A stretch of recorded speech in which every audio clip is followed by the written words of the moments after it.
mencari inovasi-inovasi baru nih untuk perusahaan kita. Setelah inovasi yang baru, kemudian pergunakan teknologi, gitu ya. Nah, teknologi dan inovasi ini adalah salah satu tools smarter way untuk kita tetap operasionalnya terus berjalan. Nah,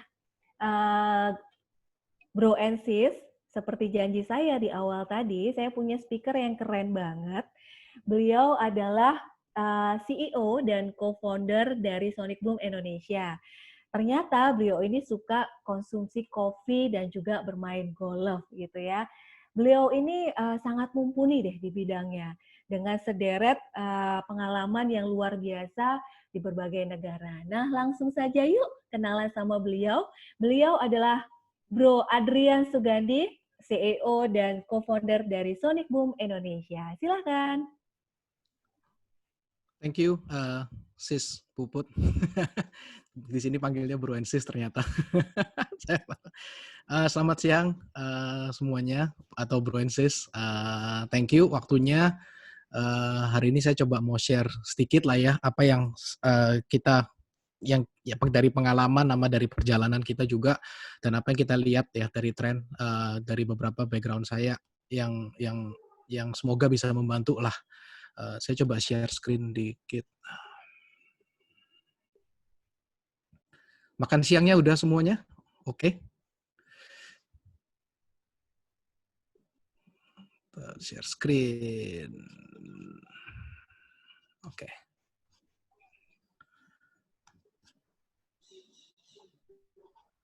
Ya. Langsung mulai aja atau gimana? Oke. Silakan Bro Adrian, kita langsung mulai saja. Silakan. Oke, thank you semuanya. Di sini saya Adrian, nama saya Adrian. Saya co-founder sama CEO-nya dari Sonic Boom. Kantor kita ada di Jakarta. Kita startup ya, jadi ya mohon maklum kita startup, mungkin pengetahuan dan pengalaman nggak sebanyak yang lain dalam bentuk HR, tapi kita di dalam perjalanan kita banyak menemui beberapa tantangan yang menurut kita viable ya, dan apalagi sekarang.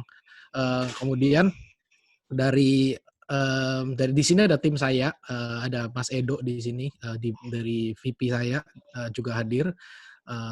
Nggak tahu lagi siapa yang hadir di sini, kayaknya Rizky juga ada ya. Sedikit tentang saya, nama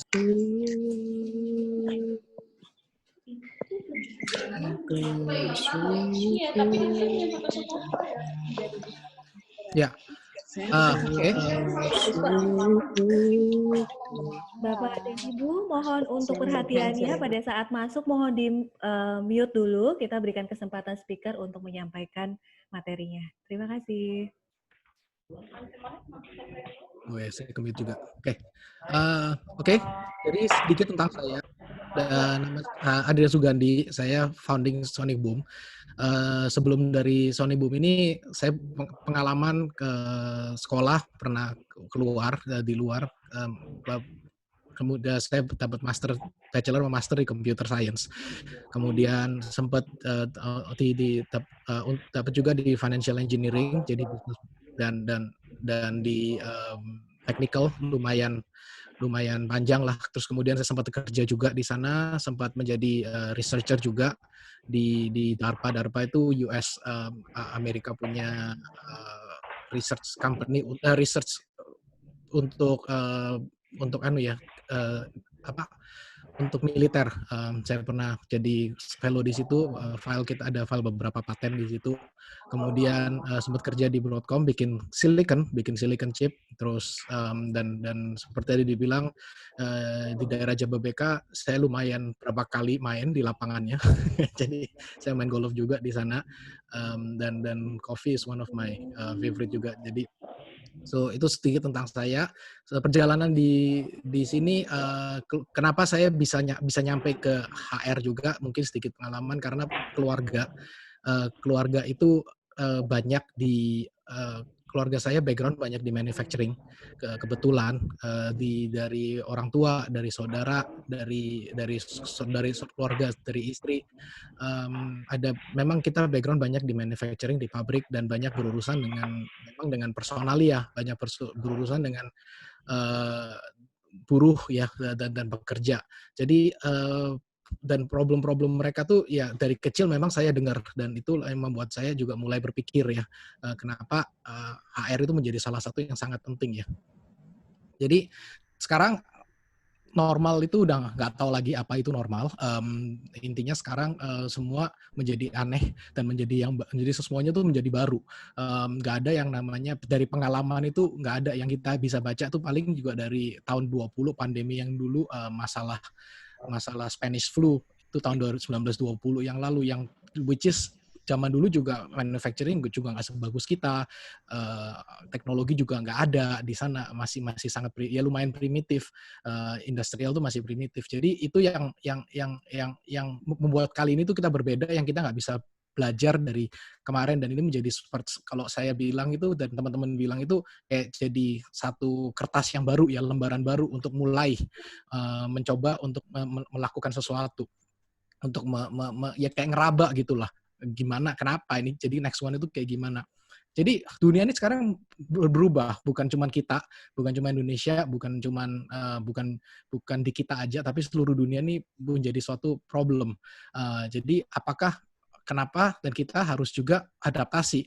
Karena kalau kita nggak beradaptasi, seperti natural selection juga kita akan ya kita akan juga nggak akan jadi relevan lagi. Dan menjadi relevan itu, susah-susah gampang ya, ada yang beruntung, ada yang memang, eee ada yang beruntung, ada yang memang nggak beruntung, ada yang, ya kayak natural selection aja.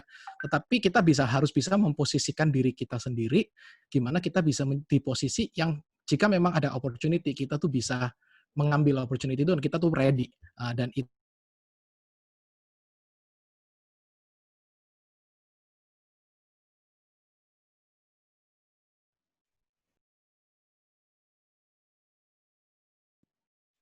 oke. Nah, jadi itu yang kita mau coba lakukan.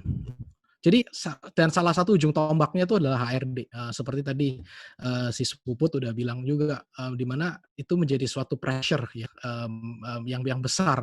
Karena divisi ini adalah divisi yang bersentuhan langsung ya, kalau saya lihat, saya pengalaman sedikit kalau saya punya kenapa saya suka kopi, kebetulan keluarga saya tuh perusahaan keluarga saya adalah dari kopi, background-nya kopi dan sampai hari ini, orang tua saya masih produksi kopi, bidang kopi, tapi ada di Surabaya. Saya orang Surabaya, orang Jawa, jadi, jadi di situ saya ngerti di mana HRD itu menjadi salah satu orang yang paling pusing kalau saya lihat. Karena tiap kali ada apa-apa itu kena dulu, selalu kena dulu dan kalau udah kalau udah kasih solusi belum tentu benar juga gitu loh. Jadi itu suatu pain ya, buat mereka itu suatu pain dan kalau nggak ada dikira nggak penting, tetapi kalau pas nggak ada juga pusing, pas dikira ada, kalau kalau ada pun kadang juga nggak dipandang sebelah mata, tetapi kalau kita harus sadari, sekarang mulai banyak perusahaan yang mulai menyadari bahwa ini adalah suatu tempat yang benar-benar sangat-sangat penting ya. Jadi itu sangat-sangat strategis kalau menurut saya HRD itu. Dan itulah kenapa kita mau ngelihat dari segi pandang, kenapa kita membawa ini teknologi ke sini. 10 tantangan terbesar kalau kita kumpulin datanya, di HRD itu ya yang paling paling relevan sekarang itu adalah perubahan manajemen. Di masa-masa Covid ini, perlu orang, eee, nggak orang yang sama yang bisa mengembangkan perusahaan sebelum Covid dengan tidak belum tentu menjadi orang yang sama bisa memimpin perusahaan sesudah Covid. Karena playbook-nya beda. Playbook-nya itu, cara mainnya itu udah pasti beda sekali. Dan itu memang dan itu ada perubahan manajemen itu adalah satu tantangan yang paling besar ya, dari kalau kita lihat global challenge. Meskipun ini dan ini akan terjadi, ini akan terjadi. Mungkin owner akan sama, tetapi jajaran direksi mungkin nggak akan berbeda. Dan nomor satu tuh memang ada perubahan manajemen dan ini akan kelihatan. Saya udah mulai melihat dari teman-teman yang lain, dari beberapa industri dan klien kita itu perubahan direksi itu udah mulai berjalan, bergulir. Mungkin dalam bentuk operator, mungkin dalam rotasi lah. Itu akan terjadi. Dan itu semua tantangan alignment itu akan tantangan di HRD. Dan banyak 1, 2, 3, 4, 5 efektifnya kompensasi ini semua um, item-item yang harus diperhatikan. Jadi ini gede banget untuk satu divisi itu gede banget. Dimana kalau kita ngomongin divisi marketing ya ngurusin marketing atau ngurusin sales. Tapi kalau HRD ngurusin orang itu dynamic. Nggak ada yang namanya ngurusin orang itu sesuatu objek atau suatu ada art tertentu lah untuk bisa ngurusin itu. Dan kita diprediksi dengan India akan menjadi 2024 ini akan menjadi sesuatu yang menjadi ekonomi yang top 10. Dan ini dari pandangan kita lihat COVID ini, kita udah lihat datanya bahwa semua orang itu turunnya double digit. Apalagi negara tetangga kita kayak Singapura tuh kemarin turunnya 41%. Dan kita sendiri masih bisa bertengger di -2 sampai -5%. Dan ini on pace. Kita sekarang ini masih on pace selama ya semoga ya pemerintah kita dan India juga masih dalam kategori yang memang kita dan India itu adalah satu-satunya negara ekonomi yang masih hampir positif di dalam pertumbuhan ekonomi selama masa pandemi ini.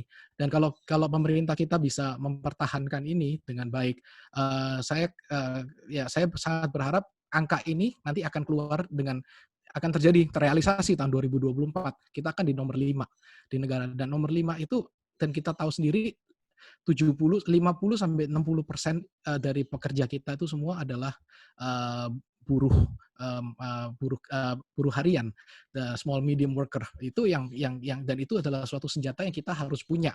Karena kalau enggak, kalau kita menjadi industri revolusi, kita mengalami revolusi, mengalami percepatan industri. Kalau kita nggak ready, data ini mungkin nggak akan terjadi, dan kita mungkin juga jadi opportunity gold moment kita itu akan terancam.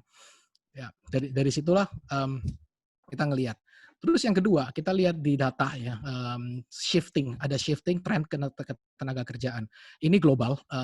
Saya lihat juga, tapi dari survei internal kita sendiri, dari survei internal adalah alternatif workforce itu atau pekerja lepas itu menjadi sesuatu yang akan menjadi sesuatu yang sangat dipertimbangkan, akan menjadi sesuatu yang penting. Mungkin banyak di antara kita yang bekerja tetap ya, tetapi kenapa pekerja lepasan ini kenapa menjadi mulai ngetren atau mulai dipertimbangkan, karena skill mereka itu bisa berbeda. Skill mereka bisa membawa sesuatu ke dalam tim yang mungkin nggak dipunyain, dan yang diperlukan dan nggak diperlukan lama sekali, nggak dalam jangka waktu yang lama. Tetapi ini harus diperhitungkan, dan di globally itu alternative workforce atau pekerja lepasan, pekerja kontrak ya misalnya, itu menjadi sesuatu yang sangat-sangat dimulai dipertimbangkan sekarang dan sangat penting di industri. Saya juga ngelihat trennya di keluarga juga ya, di family, di background, di teman, yang mereka juga mulai shift away atau mulai menjauhkan untuk meng-hire pekerja tetap, malah mereka mau menjadi pekerja yang harian, yang tetapi dengan skill yang cocok. Itu kita udah mulai lihat. Tapi saya mungkin lihatnya di daerah, ya mungkin di Jawa Timur ya, karena saya mulai beberapa network saya memang di Jawa Timur, dan itu mulai terjadi. Terus ya ini, dan itulah ujung tombaknya semua hadir itu dari HRD. Kuncinya itu harus menghadirkan sesuatu, bagaimana caranya menjadi orang segitu banyak dengan background yang lama, dengan training yang sedikit, tanpa chemistry ya. Saya bilang kalau pekerjaan harian itu kan tanpa chemistry, itu bisa datang, terus bisa menjadi efektif. Dan yang survei survei nomor paling atas adalah ability to lead through complexity and ambiguity. HRD itu dituntut seakan-akan itu dituntut dengan dan harus di-equip ya. Orang kita dari tim dari itu kalau menurut dari kami itu memang harus di-equip dengan benar. Tuntutan dari direksi, dari pimpinan untuk bisa masukin orang itu dengan orang yang segitu banyak, pekerja lepas, rotation segitu banyak, tapi dengan yang kompleks, tetapi harus bisa jadi leader atau bisa jadi menuntun mereka, dan itu kan nggak gampang. Nah itu butuh tools lah untuk ngelakuin, dan butuh banyak bantuan. Yang terakhir, salah satunya adalah ketidaksesuaian tunjangan atau penghargaan. Saya nggak akan bicara banyak di sini, tetapi ini adalah salah satu survei yang kita dapetin. Ya, internally ada beberapa banyak yang lain, tapi kita bisa confirm di internal kita dari data kita sendiri adalah bahwa survei-survei atau reward bukan dalam bentuk tunjangan atau gaji ya, tetapi lebih ke arah penghargaan. Itu adalah sesuatu yang memang masih dirasa kurang. Kita memang kita survei lah ke beberapa dari saya, dari internally, data-data ini kita lempar ke family. Terus kemudian ini lagi baru yang terakhir. Udah segitu banyak tuntutannya, udah mulai naik, kemudian ada COVID kejadian. Nah, gimana ini? Nah, sekarang paling susah adalah kalau kena satu, kayak seperti tadi Sis Puput bilang, kalau kena satu, gimana kita ngerespon? Cluster itu mulai banyak. Di Indonesia beritanya udah mulai kesana-sini. Paling terakhir PLN kemarin, ada 6 yang positif. Kebetulan teman dekat saya di kantor itu, dan mereka harus menjalani isolasi mandiri semua dan harus tes karena kebanyakan ada yang positif, dan itu menyangkut dari pekerja lapangan sampai pekerja kantor dan juga yang di lain-lain juga pabrik. Salah satu yang kemarin yang saya kenal lumayan dekat itu adalah yang Sampurna yang di Surabaya itu yang kena, yang klasternya itu juga lumayan heboh ya itu ya. Jadi ini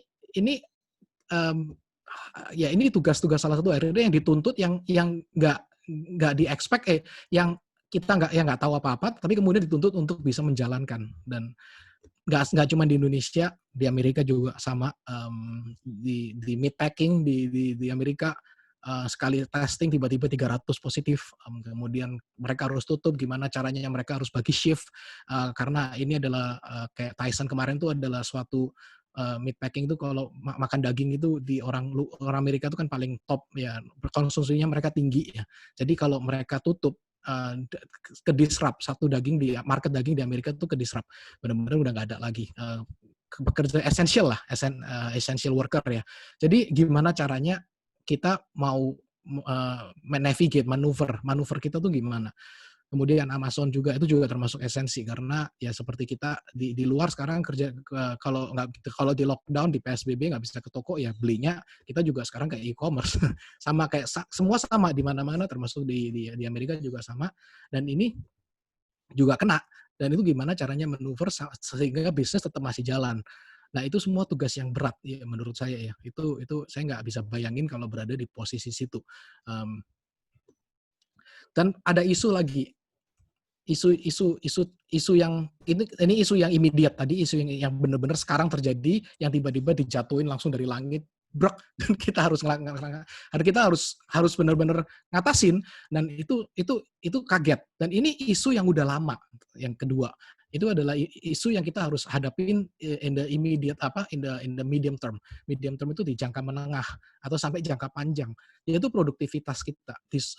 Dari survei terakhir tahun 2016 ya, dan kita terakhir ini sampai 2019 datanya sih belum keluar, tapi nggak banyak berbeda.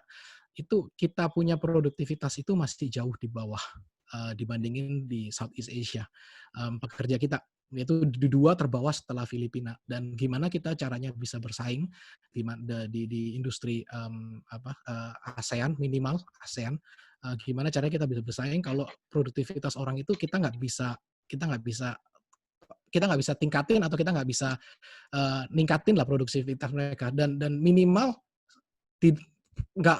bukan dalam skop negara, minimal dalam skop perusahaan kita di dalam perusahaan kita sendiri itu apa yang kita bisa lakukan. Itu di situlah pasti ada step-step yang kita bisa lakukan. Dan yang terakhir ini long term dan it's coming, dan ini nggak akan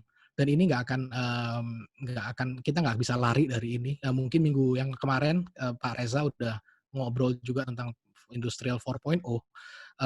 Yaitu ini nggak bisa lari. Industrial 4.0 itu it's coming. Kita suka apa nggak suka, mau nggak mau ini akan datang. Karena kalau enggak kita pasti ketinggalan, dan daya saing kita bukan dalam pekerjaan aja tapi dalam efektivitas produksi, cost itu akan pasti jauh kalah dengan yang lain. Dan kalau kita nggak bisa adaptasi dengan ini, kita akan punya kita kan nggak akan bisa kita nggak akan bisa bersaing lah dengan yang lain. Dan kalau nggak ada persaingan, industri kita ini kan global banget. Kalau kita nggak bisa bersaing dengan mereka, ya lari. Kebanyakan karena kebanyakan income kita atau yang gede-gede itu kan juga foreign investment ya, dan mereka juga nggak akan stay di situ, dan mereka akan adapt ini juga gitu loh. So apa yang saya bukan bagi tips, tapi saya akan coba sharing dari apa yang kita pelajarin, dari apa yang kita jalanin. Kira-kira itu apa yang bisa dibantu, apa yang bisa dilakukan. Ini semua udah tahu, kita udah Sis Puput udah bilang very clear, immediate term ada problem, yaitu next normal, new normal kita, yaitu ini harus kita lakukan. Kalau ada COVID, gimana disinfektan, bersihin setiap touch point itu, tempat yang dipegang itu semua harus dibersihin, area, tombol-tombol, handrail, the best scenario, best case, salah satu yang kalau ini saya tahu ada satu tempat yang bagus di yang memang perusahaan Jepang ya, yang mereka memang udah lakukan itu very very good untuk mereka disinfektannya, kemudian mereka check in check out, gimana caranya supaya nggak kegerombol, itu saya juga alamin sendiri. Kok semuanya bisa contactless, nggak perlu ketemu, nggak perlu pegang-pegang lagi, distance itu gimana caranya bisa dijaga, kemudian gimana caranya pakai masker yang benar, itu bisa enforce tuh gimana, itu kelihatannya susah banget buat kita juga untuk enforce ya. Kemudian scanning, ini semua normal, kita mungkin udah mulai dilakukan juga, dan mungkin juga sudah ya dilakukan di area, dan saya tahu ada beberapa industri yang sudah. Jadi ya masuk area kerja yang pertama kita lihat, ini saya lihat sering, saya harap nggak terjadi juga di kita, di audiens hari ini. Cuman ini saya lihat udah sangat sering sekali dari pengalaman, yaitu masuk kalau rame-rame atau keluar rame-rame, ya ini gerombol. Dan mereka itu dan mereka tuh mau masuk pas on time. Kalau mau keluar juga maunya pas on time, nggak mau lembur. Kalau nggak, jadi mereka tuh udah ngantri dulu sebelum pas. Jadi kerjanya tuh nggak efektif sih. Itu saya lihat sendiri di lapangan, dan itu nggak cuma 1-2, tapi itu banyak sekali kegerombol ya. Kemudian gimana caranya kalau datang pada barengan, thermal scanning itu bisa lakukan. Jadi ya perlu sistem sih. Yang kedua adalah mungkin shift capacity limit, agak susah. Kita kalau lagi makan, kita bisa waktu jam kerja bisa, tapi kalau lagi break belum tentu bisa. Mereka masih ngegerombol, itu gimana? Apakah kita bisa lihat itu selalu? Karena itu nggak mungkin, karena area juga terlalu luas untuk dilihat, dan untuk di enforce policy itu. Ya, itu salah satu, dan itu butuh sistem juga. Karena itu tantangan juga dari situ adalah, yang kemudian tantangan the next one adalah tantangan pekerja kita, tingkat edukasi dan tingkat pengangguran juga banyak yang bekerja itu di bawah SD. Jadi yang poinnya adalah kita kalau mau implement sistem itu harus mudah, very very easy. Jadi kita nggak mau bikin yang terlalu ruwet, karena kalau apapun yang ruwet itu ya akan berat. Jadi kita harus bisa lihat dari kacamata mereka, dari sektor industri ya, pekerja kita. Dari data ini kita mesti tailor ya, kita mesti benar-benar tailor ke mereka, apa yang bisa dipakai dengan mereka. Terus the next one, yang strateginya adalah ya harus agile, kemudian HR itu harus bisa support digital transformation, dan juga harus bisa increase productivity. Maksudnya apa? Dulu cara yang lama sebelah kiri, cara yang lama adalah strategi itu datang dari kita meetingin, terus kita outsource ke COE, bikin certification, terus kita desain, kita implement ke business units, kemudian kita paksain, kemudian compliance apa nggak kita cek, terus kita revise bener atau enggak. Dan itu it takes time dan itu lama. Seperti kayak berat lah, kayak seperti giant ya, seperti raksasa yang mau jalan dan itu berat. Dan the new way untuk lihat itu adalah untuk mendiscover suatu strategi itu adalah kita mulai lihat problemnya itu dari pusat, dari source, dari bawah. Nah, apakah melihat problem dari bawah itu gampang? Enggak juga, karena melihat problem dari bawah itu banyak tantangannya. Ya, kalau dari survei banyak yang bohong juga pasti. Kita udah pengalaman coba survei, mendapatkan survei juga kalau ditanyain juga bagus-bagus aja, tapi kenyataannya enggak gitu loh. Gimana caranya kita mendengarkan? Yaitu itu gimana kita jadi dari bottom up menjadi top down, dan itu bisa cepat berubah kalau memang ada masalah, karena anyway end usernya yang akan di-enforce adalah orang yang di bawah atau problem at the source, itu orang-orang pekerja-pekerjanya. Jadi salah satu quote yang saya paling yang saya masih ingat ya sampai hari ini dari teman saya, dari teman-teman ada satu di industri itu adalah caranya adalah mendengarkan dengan kaki. Maksudnya mendengarkan dengan kaki itu bagaimana ya? Mana bisa orang mendengar dengan kaki? Artinya gini, kita nggak akan mengerti suatu problem kalau kita sendiri nggak turun, kalau kita sendiri nggak lihat, atau kita sendiri nggak merasakan. Jadi bukan kita mendengarkan, lihat aja, tapi kita harus bisa merasakan. Jadi kita sendiri tuh secara fisik itu harus ada, tapi kan nggak mungkin di 100% kita ada. Nah, itulah di mana sistem itu akan berperan penting di dalam sistem teknologi itu akan berperan penting dalam ini. Itu gimana cara kita bisa mendengarkan dengan kaki. Kemudian kita datang lagi ke transformation 4.0, banyak skill transformation akan skills itu ini kita dapat dari kementerian. Ini pertanyaan-pertanyaan yang memang harus dijawab ya dari Kementerian Ketenagakerjaan. Bagaimana lowongan pekerjaan yang dibutuhkan, apa yang kita perlu pelajarin, apa yang kita perlu latih dalam bentuk skill, dalam bentuk job, yaitu sekarang ubiquitous work mungkin not too applicable mungkin di dalam industri, karena orang itu memang harus di sana untuk bekerja, karena tapi di segi perkantoran mungkin bisa di mana saja, di kapan aja. Ini part-time job 4.0, yaitu di mana ini outsourcing yang tadi udah kita sentuh, yaitu pekerjaan atau proyek itu orang itu bisa mempunyai banyak topik, dan mereka tuh nggak mau terikat biasanya, tapi mereka high skilled, dan itu sesuatu yang memang, dan kita mau orang itu ada di tim kita, sebagaimanapun juga bisa membantu dalam progres sebuah perusahaan.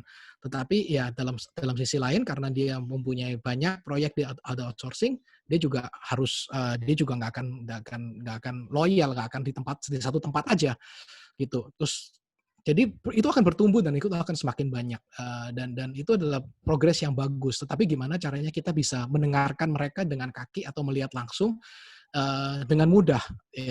Kemudian yaitu polarisasi, terus ada hukum-hukum yang baru, kita nggak akan sentuh itu hari ini karena kita ngomongin dari segi teknologi. Kemudian dari society, itu ada ketimpangan nanti. Ini banyak lah, di mana nanti kita implement sebuah teknologi, ada ketimpangan di mana orang yang seperti tadi, mereka ada yang skill atau education-nya mereka tuh di bawah SD, akses komputer, smartphone mungkin nggak bisa, atau dalam bentuk umur yang mereka bukan yang udah di generasi atas, itu bagaimana. Dan oleh sebab itu pasti ada meningkatnya kepastian, pekerjaan itu nggak pasti, apalagi hari ini udah nggak ada yang pasti hari ini, karena kita sendiri juga ngeraba yang berusaha memberi kepastian pun juga nggak pasti, dari atasan kita semua juga nggak ada yang pasti, dari sampai ke bawah juga nggak ada yang pasti. Itu semua itu adalah tantangan dari 4.0 yang akan datang. Future job, yang digaris bawahin dari sebelah kiri, itu akan mulai banyak tergantikan. Ini sumber dari Department of AI. Basically mereka akan bilang di mana mesin akan mulai akan datang, industri 4.0, manufacturing itu udah mulai banyak yang tergantikan. Tetapi ini bukan sesuatu yang bukan sesuatu yang jelek menurut saya. Karena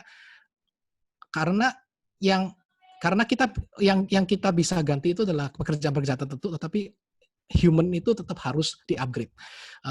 Itu nanti kita akan touch base di situ. Kemudian di future of job, di kemudian hari, dulu struktur usia itu segmentasi, waktu muda orang sekolah, orang berlatih, ada pelatihan, kemudian dia kerja, habis selesai dia pensiun, ada namanya waktu luang. Di mana sekarang waktu luang itu dan pekerjaan dan pendidikan itu semua sebagai suatu cycle.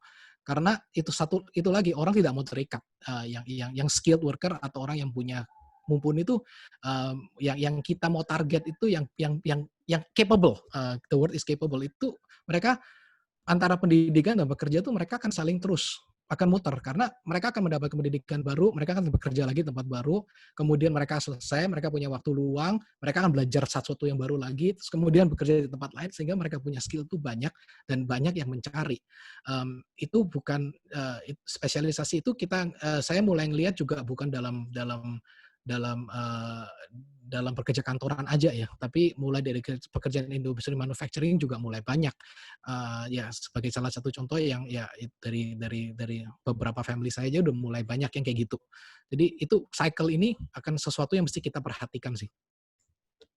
Ini summary-nya, paradigma lama, paradigma baru, jadi karir mereka selesai, pensiun, selesai.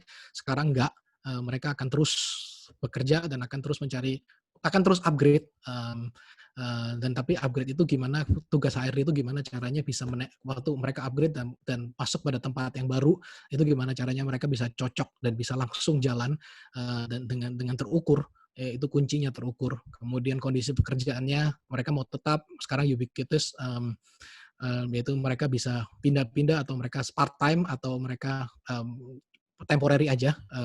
Kemudian jalur karir itu banyak career based, job matching. Ini metode manufacturing sekarang udah namanya lean manufacturing, sekarang udah namanya smart factory atau digital fabrication, di mana maksudnya digital fabrication itu adalah antara manufacturing dan idea dan desain itu udah terpisah sekarang jadi modular. Tapi mungkin saya nggak akan touch base di situ. Tapi digital fabrication itu akan mulai banyak keluar, mulai akan banyak muncul metode manufacturing dan itu involve banyak di industri 4.0 yaitu banyak di machine dan AI dan IoT itu akan mulai banyak. Ini banyak lagi, saya nggak akan touch semuanya.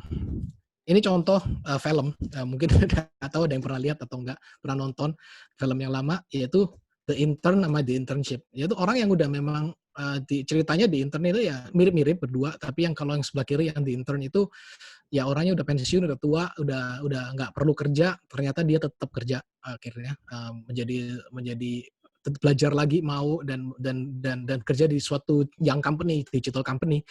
Yang di internship adalah orang yang udah berumur, yang memang sales, dan kemudian dia mau menjadi internship di Google. Disitulah mindset new worker yang akan datang itu mindsetnya akan seperti gitu. Karena mereka nggak akan puas di satu tempat, dan mereka mau stay young ya, namanya stay young, terus belajar dan selalu berevolve. Jadi bagaimana mungkin tips mungkin saya akan share sendiri bagaimana transformasi digital itu untuk yang bisa dilakukan ya untuk meningkatkan produktivitas. Ini yang tadi kita udah sempat ngobrolin, yaitu HR itu in the future itu bukan tugasnya nggak satu, tugasnya itu kalau digambarkan itu banyak dan bisa dikategorikan menjadi 4. Yang pertama itu yang ya itu sebagai suatu lingkaran dan itu nggak akan berubah, dan ini akan menjadi suatu divisi yang sangat-sangat strategis di dalam perusahaan.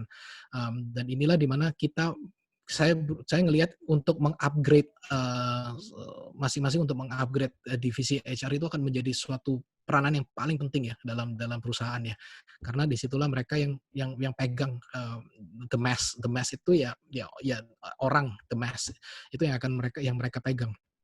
Itu mereka akan menjadi satu mindset change, pelatihan, skill, chemistry, kemudian collaboration itu akan banyak.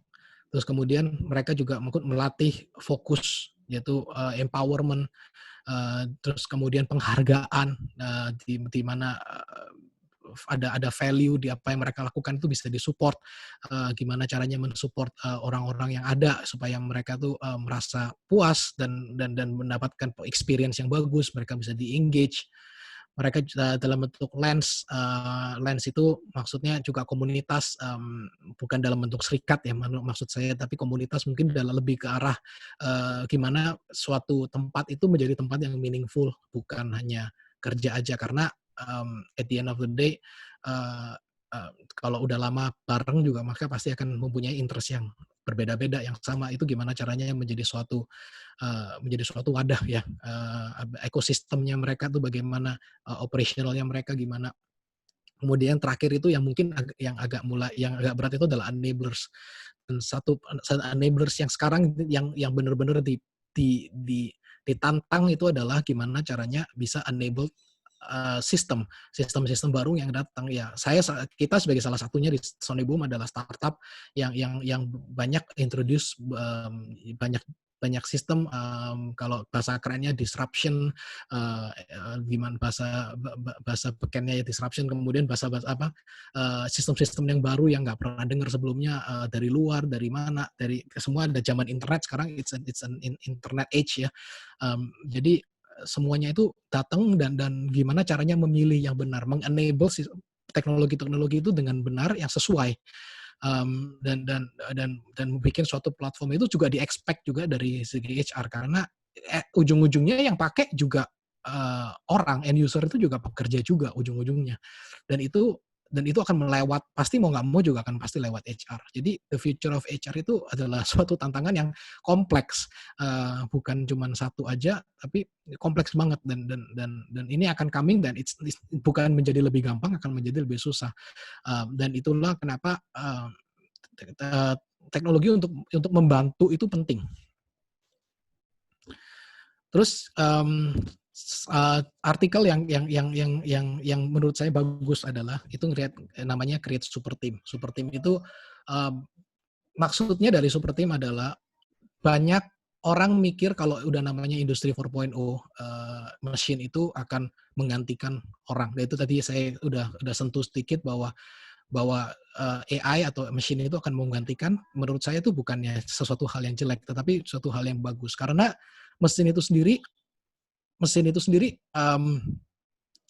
kita nggak bisa mikir mesin itu sebagai substitute atau sebagai pengganti dari human. Karena human itu menurut saya nggak akan bisa diganti. Yang bisa diganti adalah pekerjaannya, tetapi orangnya itu nggak akan bisa.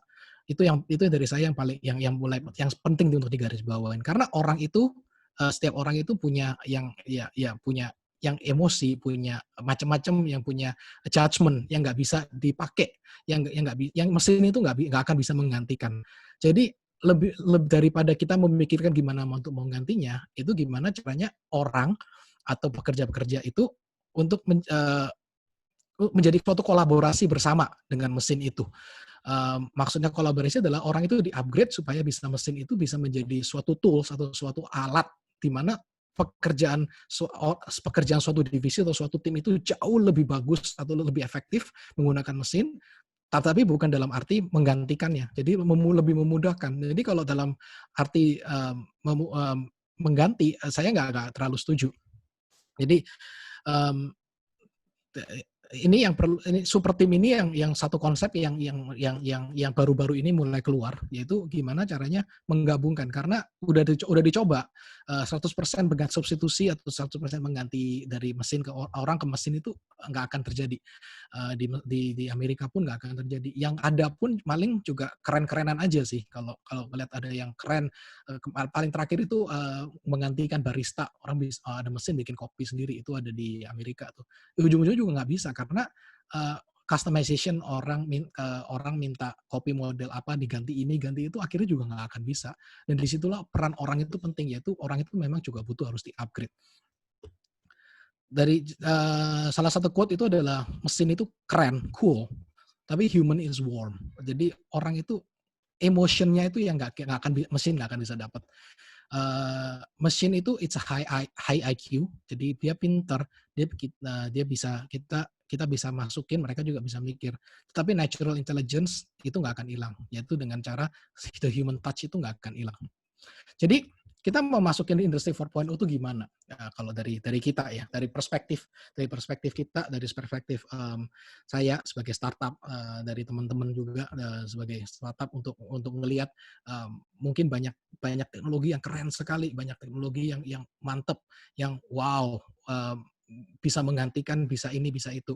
Tapi kalau dari perspektif kami, main problemnya kita tuh bukan di industri 4.0, main problemnya kita. Apalagi apalagi kita we're talking lebih spesifik di Indonesia. Main problem kita itu adalah di etik pekerja. Itu yang belum sampai hari ini belum diaddress, yang belum dilihat, belum ditouch.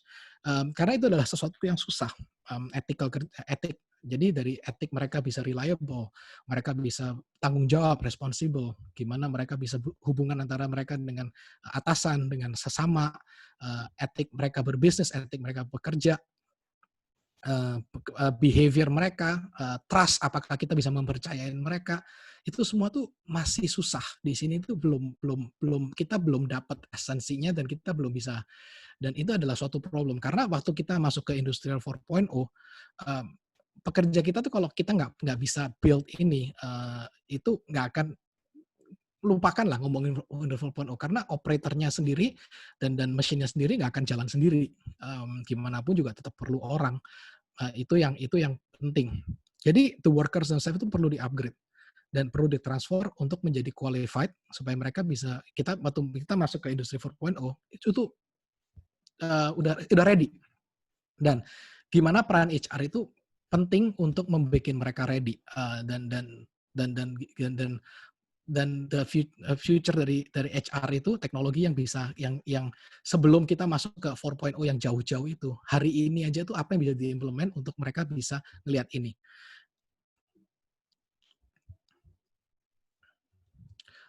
Ini sedikit ngomong. Jadi ya, ada tiga yang dibawa, ada tiga, yaitu identify, train, dan apply. Maksudnya apa? Yaitu kita harus bisa identify orang-orang itu siapa aja, individual yang memang bertanggung jawab, individual yang memang cocok, yang qualified, yang mempunyai etik. Itu kita harus bisa, dan itu kita harus bisa filter, dan filtering itu kadang-kadang kita nggak akan bisa 100% kalau kita do it manually, karena selalu dengar dari orang, dan apalagi dengan pekerjaan yang ribuan itu gimana caranya identify, apa ya namanya, diamond in the rough, kayak ada ada berlian di jerami-jerami itu kita nggak bisa tahu gimana caranya, dan kita butuh teknologi untuk melihat itu. Dan kemudian begitu kita lihat, identify, kita tahu, kita train mereka, kita pastiin mereka yang benar-benar memang punya ethical, yang memang punya skill, dan mereka mau itu di-train, dan kemudian kita apply, dan itu balik, dan mereka akan selalu bisa mengidentify orang lain, atau kita juga terus akan next step, dan itu menjadi suatu cycle, dan di mana semua orang akan upgrade, dan dengan otomatis orang-orang yang memang tidak mau, yang tidak di-identify, ya mungkin nggak cocok, tempatnya nggak di situ kalau dari segi pandang kita ya, dari segi pandang dari startup. Jadi teknologi itu adalah sesuatu yang mesti membantu. So sedikit tentang kita, itu paling yang saya mau touch base hari ini. Sedikit tentang kita, dan kenapa kita masuk ke HR, kenapa kita masuk ke HR. Kita introduce awal-awal dari Sonic Boom sendiri, kalau saya mau share sedikit cerita dari background Sonic Boom itu, kita awalnya adalah namanya human mobility. Yang kita lihat itu adalah mobilitas. Kita tertarik dengan pergerakan orang. Itu yang kita sangat menarik buat kita, itu pergerakan orang. Salah satu application dari kita, dari pergerakan orang itu kita pakai banyak di retail. Kita ngelihat pergerakan pengunjung, pergerakan pekerja di sana. Dan dari situ kita mulai banyak, karena background saya di manufacturing, beberapa juga family juga di situ.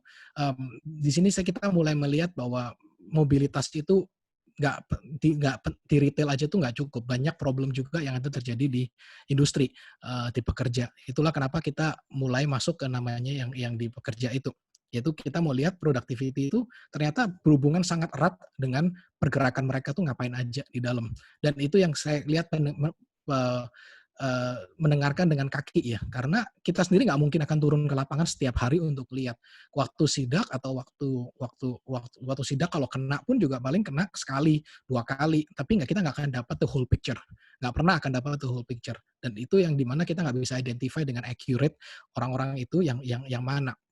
Di situlah kita mulai, kita di situ kita mulai menggarap ya, dari teknologi yang kita ada, kita bentuknya IoT, di mana kita mulai menggarap, pertama, yang paling kiri itu nanti, itu karena Covid ya, yang kita garap pertama itu adalah namanya on premise assurance, yang kedua, itu di mana kita bisa meyakinkan, menjamin orang itu ada di area.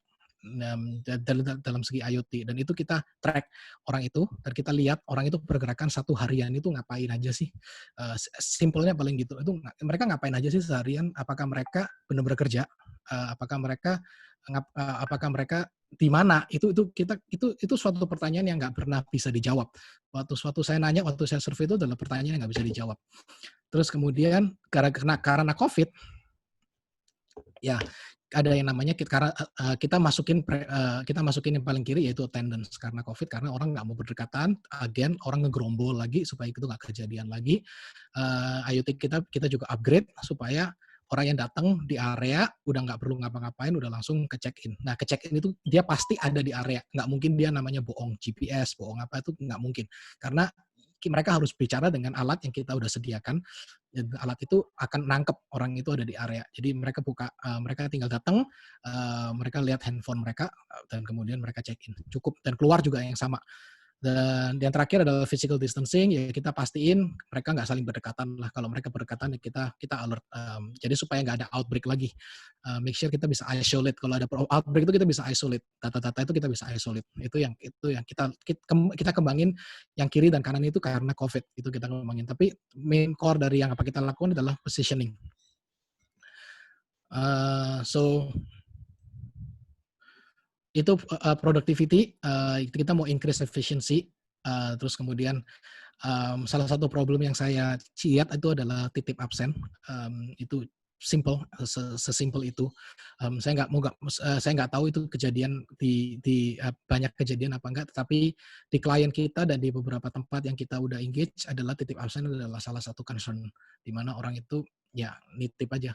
Jadi ini nggak akan terjadi lagi, kita bisa ensure itu instant, nggak perlu ngumpul, mereka datang ketahuan, mereka keluar ketahuan, dan mereka ke track live. Jadi intinya namanya adalah KYW. Banyak orang nama KYC, Know Your Customer, kita namanya KYW, Know Your Worker. Know Your Worker itu artinya ya tahu selama dia jadi worker di dalam area, kita tahu dia ngapain. Kita tahu pergerakan mereka, kita tahu mereka seberapa lama di situ. Jadi ya itu bisa langsung correlation-nya itu bisa kelihatan dengan productivity mereka atau dalam satu tim. Itu bisa kelihatan. Itu yang kita ukur. Jadi kita track mereka punya workforce, kita track punya attendance, kita track punya movement. Ada di mana aja satu area bisa di track. Yang kemudian kita lihat dwelling time, yang kedua namanya, kenapa kita interested sama dwelling time, itu adalah orang biasa udah habis ini kejadian personal, waktu itu saya lagi bantuin istri, personal dan banyak isu di tempat lain yang klien yang kita survei juga, dan beberapa yang lain adalah begitu mereka clock in, absen, ngilang. Ngilangnya ya bisa kemana aja, bisa main game, bisa tidur, itu banyak. Dan itu suatu problem yang sampai hari ini susah untuk di-solve. Ada yang bisa enforce, ada yang nggak bisa. Dan itu di mana teknologi itu bisa membantu ya untuk enforce, yaitu mendengarkan dengan kaki, di mana langsung kita bisa tahu live, monitor kita live langsung dari kantor, mungkin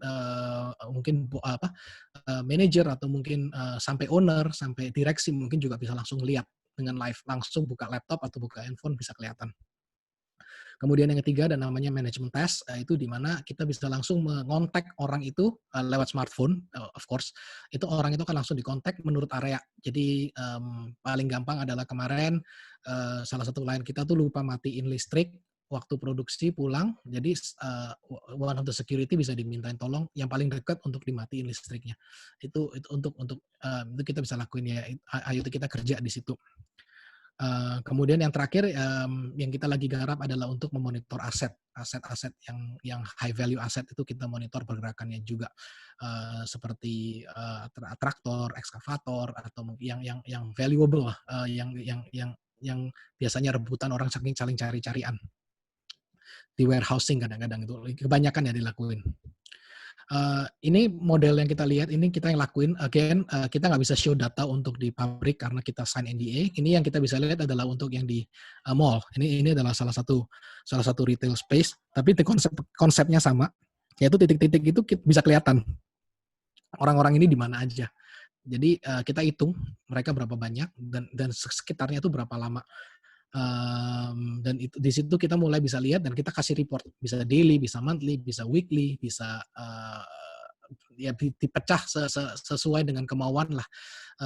Kemudian di situ kita bisa lihat siapa, kita bisa pinpoint sampai siapa orang ini yang siapakah yang lagi di sini jam berapa, itu ketahuan semua. Oh, sorry. Ini video ya? Oh iya, ternyata ini video. Saya mute aja deh. Ya. Jadi ini kelihatan pergerakannya, kelihatan dihitung. Ini kita time lapse saja cepat, tapi kelihatan pergerakannya. Mereka kemana aja, ngapain aja, kerja di station atau enggak, itu kita monitor semua.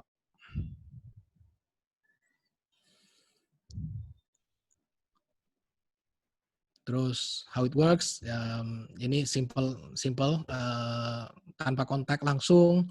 Kita pakai audio, kita pakai multiple frequency. Salah satu teknologi yang kita patenin adalah audio.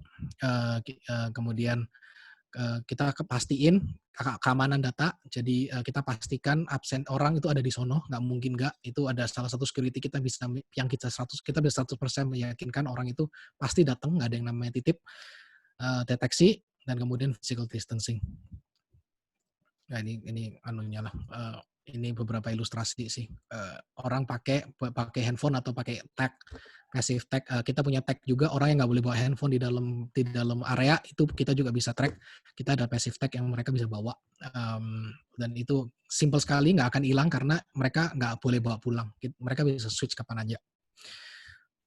Nanti kalau mau nanya boleh. Ini aset, ini dwelling time, ilustrasi. Ini langsung task management, bisa langsung ditembak orangnya untuk langsung. Dan kita bisa, karena kita nggak pakai GPS, berarti gedung bertingkat itu kita bisa track juga per lantai.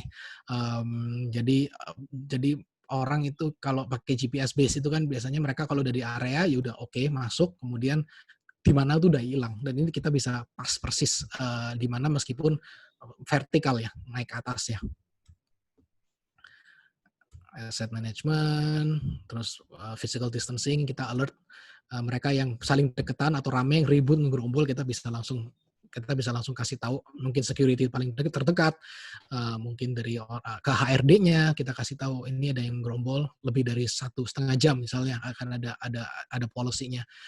Ini nggak boleh. Terus perdekatan dalam satu ruangan itu lebih dari maksimum capacity juga kita bisa tahu. Paling situ yang kita bisa share hari ini. Hopefully membantu. Kalau ada pertanyaan boleh. Saya di sini ada tim kita juga, Mas Edo juga, kalau bisa tanyain ke dia juga. Tapi hopefully itu membantu.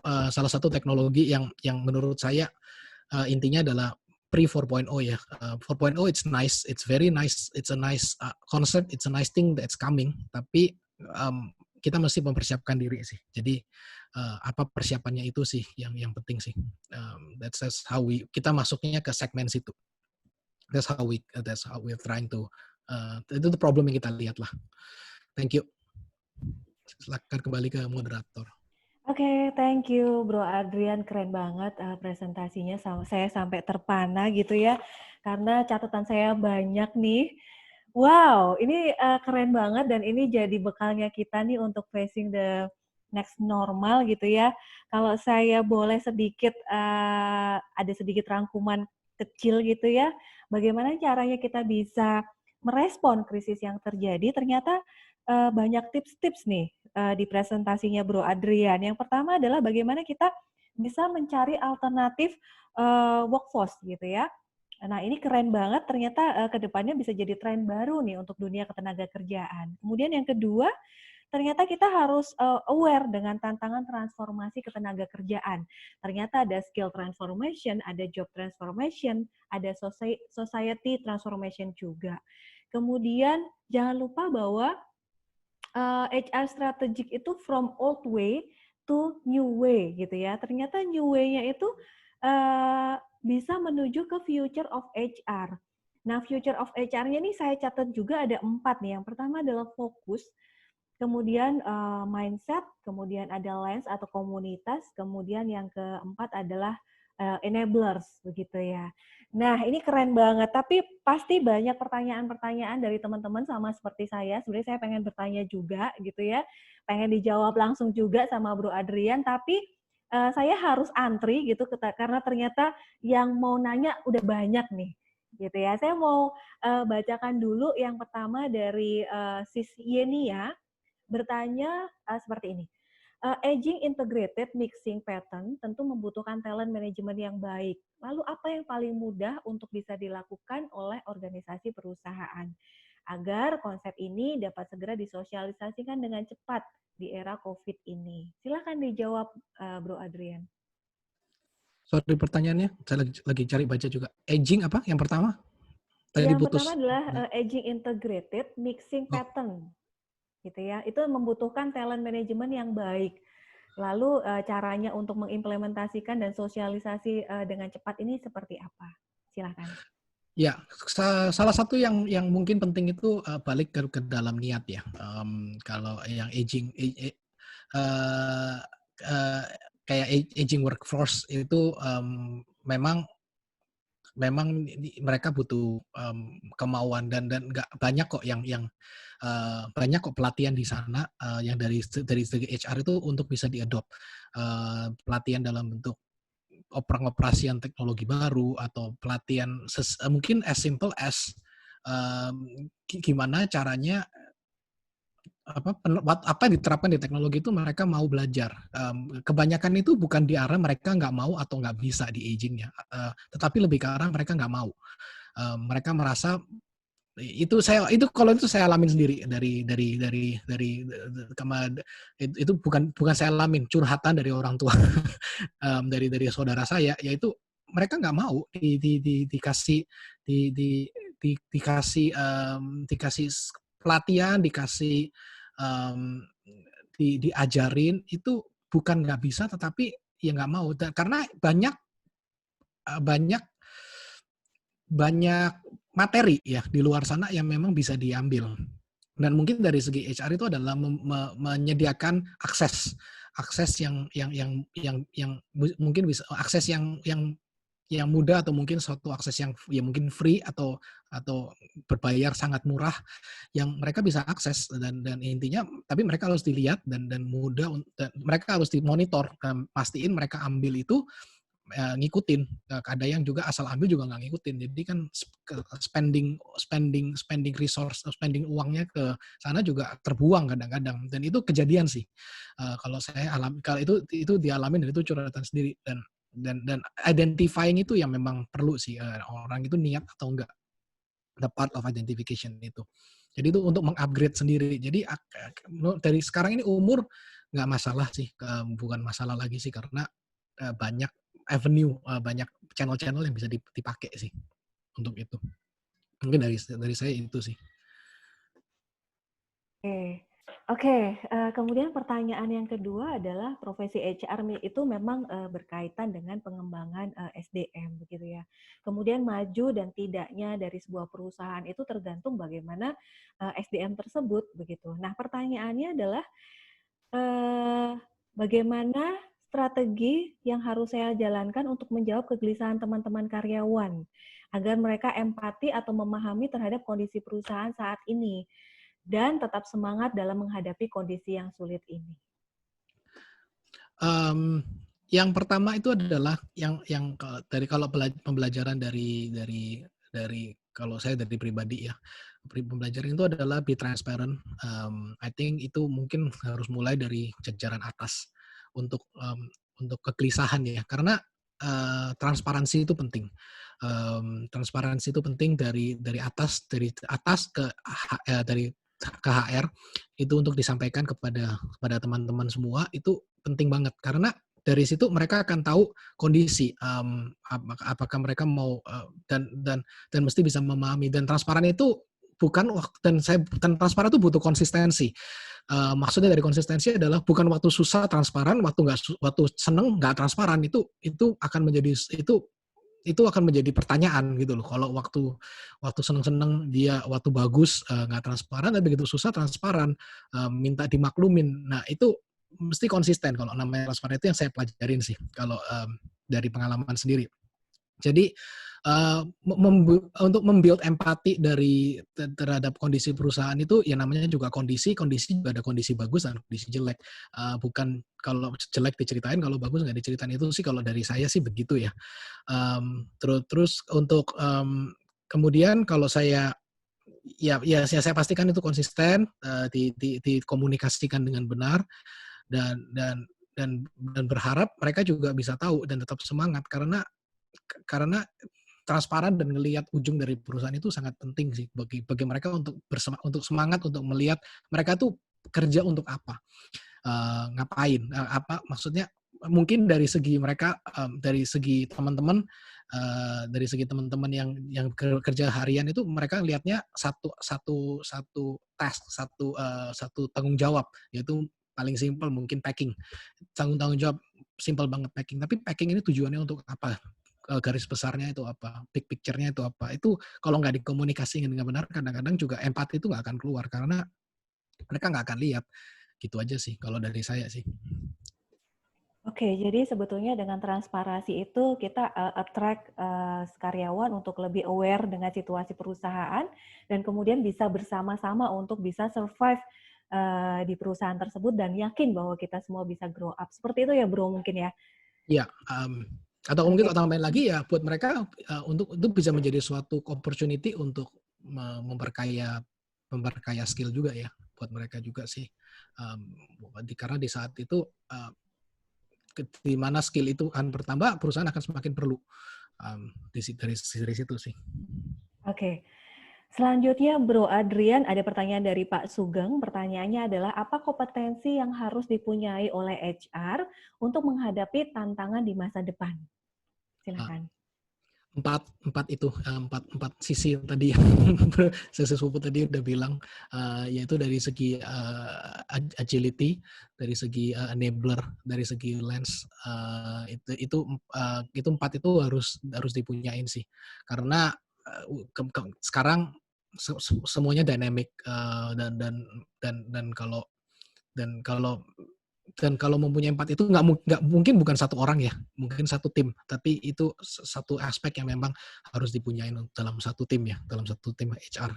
Dan tim itu yang akan bergerak bersama-sama sih untuk make sure ke depannya HR itu dynamic dan bisa nampung terobosan baru yang datangnya cepat sekali ya kalau saya lihat ya, gitu.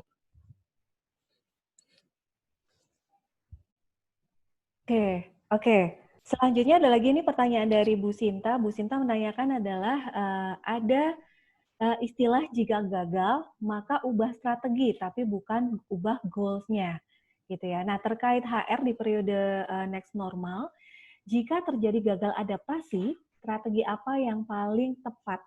Wah, ini minta contoh case-nya juga nih, Bro. Silahkan langsung dijawab. Jika gagal adaptasi. Zaman sekarang kalau unfortunately contoh case yang gagal strategi masih belum kelihatan, gagal adaptasi ya ngomongnya belum kelihatan. Yang kelihatan itu kebanyakan udah tutup. To be honest, sadly to say. Karena ini pandemi ini bukan sesuatu yang biasa, bukan seperti Nokia gagal adaptasi dengan BlackBerry gagal adaptasi dengan iPhone, bukan di situ sih. Tetapi ini adalah sesuatu yang orang siap nggak siap di jatuh dari langit. Jadi kalau strategi apa yang paling tepat, namanya juga new normal, jadi nggak ada yang normal, ngeraba sih. again, at the end of the day, ujung-ujungnya kalau saya lihat, ada faktor keberuntungan ya. Saya nggak bisa, itu jawaban yang paling paling paling paling yang bisa saya pikirin hari ini, untuk pandemi saat ini ya, untuk new normal. Karena ya kalau nggak ada faktor itu, pasti faktor itu lumayan berperan penting ya. Kita bisa beradaptasi sebagus manapun juga, tetapi kalau kita berada di industri yang memang udah industri paling gampang, apa ya, industri yang paling susah, yang paling terkena, hospitality misalnya, paling terkena, industri travel. Kalau kita ada di industri itu kalau kita produksi oli atau produksi minyak, kalau bukan pemerintah, nggak ada suntikan dana, mau beradaptasi gimana pun juga nggak ada yang beli.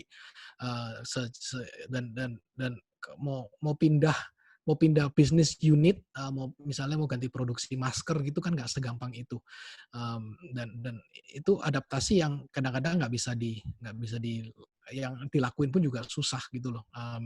So, um, jadi bukan gagal berubah atau gagal beradaptasi, tetapi adaptasi itu strategi itu sebisanya kita lakukan sesudah ada di sebelum-sebelumnya itu memang udah dipersiapkan. Tapi kalau memang ada faktor keberuntungan yang nggak bisa lari sih dari kita. Kalau untuk saat ini ya, untuk saat ini saya nggak ngomongin industri, untuk revolusi industri yang ke depan yang memang udah kelihatan, yang udah bisa diprediksi seperti 4.0 itu kan bisa diprediksi. Tapi kalau untuk saat ini, saya rasa juga banyak sih faktornya di keberuntungan sih. Oke, selain beruntung mungkin kita harus cari strategi baru atau kolaborasi, mungkin bisa kerjasama dengan perusahaan-perusahaan yang bisa support. Tergantung Iya, tergantung dari size. Semakin kalau masih kecil mungkin masih gampang. Kalau udah raksasa tuh biasanya yang susah ya. Karena again, contoh yang paling paling konkret barusan terakhir dari teman saya, memang dia produksi minyak dan gas. Dia mau adaptasi, mau nggak mau, kalau beradaptasi dia harus hire orang tambah, dan itu resource kan belum tentu ada, dan hire orang dari mana juga kan nggak gampang, untuk suatu skill set yang belum tentu ada, dan um, dan dan dan untuk manuver itu kan nggak semudah itu. Ada yang memang kebetulan, ada memang udah punya kebetulan, kebetulan bisa di shift sedikit, kebetulan masih lean dan bisa di shift sedikit, dan itu kan kebetulan, itu kan ada keberuntungannya. Kolaborasi memang ya penting, tapi nggak akan lepas dari pain, karena begitu bergeser sedikit itu pasti akan ada gesekan, apalagi terutama gesekan kalau nggak penambahan ya pengurangan orang kadang-kadang kan, kalau ngomong jeleknya ya.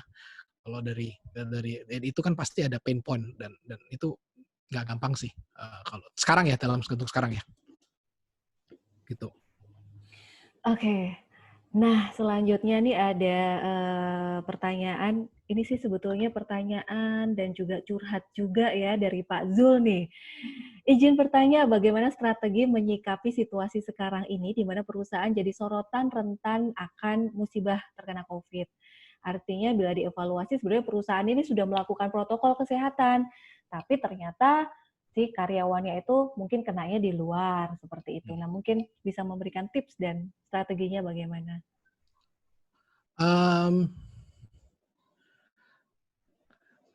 Kalau ada yang kena, kalau dari ya internal sebisa mungkin ya, udah memang harus menyiapkan ya. Tapi ya kalau nggak bisa ngomong ya, kalau udah kena di luar, banyak ada cara, ada beberapa cara. Mungkin sekarang ini pengetahuan akan mulai lebih luas tentang COVID ya. Tentang COVID ini pengetahuan, orang udah tahu bagaimana penyebarannya, apa yang terbaik, best case scenario, worst case scenario tuh udah mulai banyak. Jadi enforcement, uh, untuk selalu up to date sama informasi. Seperti yang paling terakhir adalah ventilasi udara, misalnya itu penting karena sekarang udah mulai airborne, mulai virus itu bisa di udara misalnya. Jadi ventilasi itu penting. Nah, dan banyaknya pengetahuan itu pakai masker dengan ventilasi yang benar, gimana itu kita bisa mempersiapkan dengan benar, dan bisa mungkin kalau memang kena satu ya yang kena cuma itu aja, ke isolate. even though meskipun nanti harus tutup 3 hari di disinfektan dulu, tapi 3 hari lebih penting lebih mendingan daripada kena nular 374 kayak yang kemarin di Tyson. Dan kemudian ya pastiin enforcing physical distancing itu harus bisa, dan enforcing itu biasanya paling susah di situ sih. Karena kenanya di luar apa di dalam kan kita juga tanda tanya kadang-kadang. Um, um, karena virus itu inkubasinya juga aneh-aneh kan, dari berapa hari, dari 5 hari sampai 14 hari kita nggak tahu kapan kenanya. Tetapi begitu ada satu yang kena, ya kita pastiin aja, uh, dia terisolasi sih. Paling itu yang the best yang we can do so far now. Ya, Um, ya mungkin bisa saya tambahkan Bapak dan Ibu, mungkin Pak Zulfikar. Mungkin ini pertanyaannya lebih, oh ya, perkenalkan saya Edo dari Sonic Boom juga. Saya mungkin tambahan dari, boleh Mbak Puput ya, saya tambahkan sedikit. Ya, jadi mungkin lebih kepada PR sih sebenarnya ini juga. Biasanya kan kita PR itu kan keluar kan, jadi ada 2 hal pesan yang disampaikan itu kan biasanya kan frekuensi dan frekuensi dan repetisi.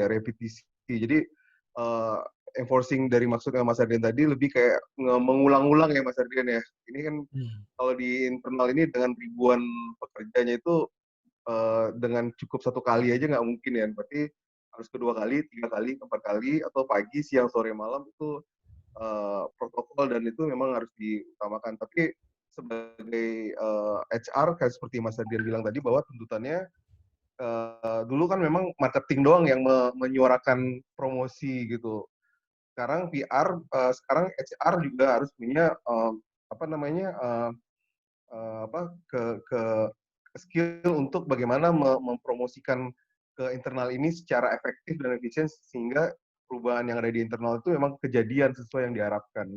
Jadi memang repetisi sama frekuensinya untuk pesan itu disampaikan terus-menerus sih, kalau menurut saya sih gitu. Mungkin itu aja sih teman dari saya. Terima kasih. Oke, ternyata ada bala bantuan ya, Bro Adrian. Ya. Oke, pertanyaan berikutnya dari Bro Robi. Pertanyaannya adalah di masa pandemik virus corona ini, ada nggak sih tools yang dapat menciptakan kerjasama tim dengan cara menyenangkan? Wah, ini kayaknya Bro Robi ini udah bosan WFH ya. Jadi gimana nih caranya supaya di situasi COVID ini tuh membangun timnya itu lebih menyenangkan begitu? Silakan.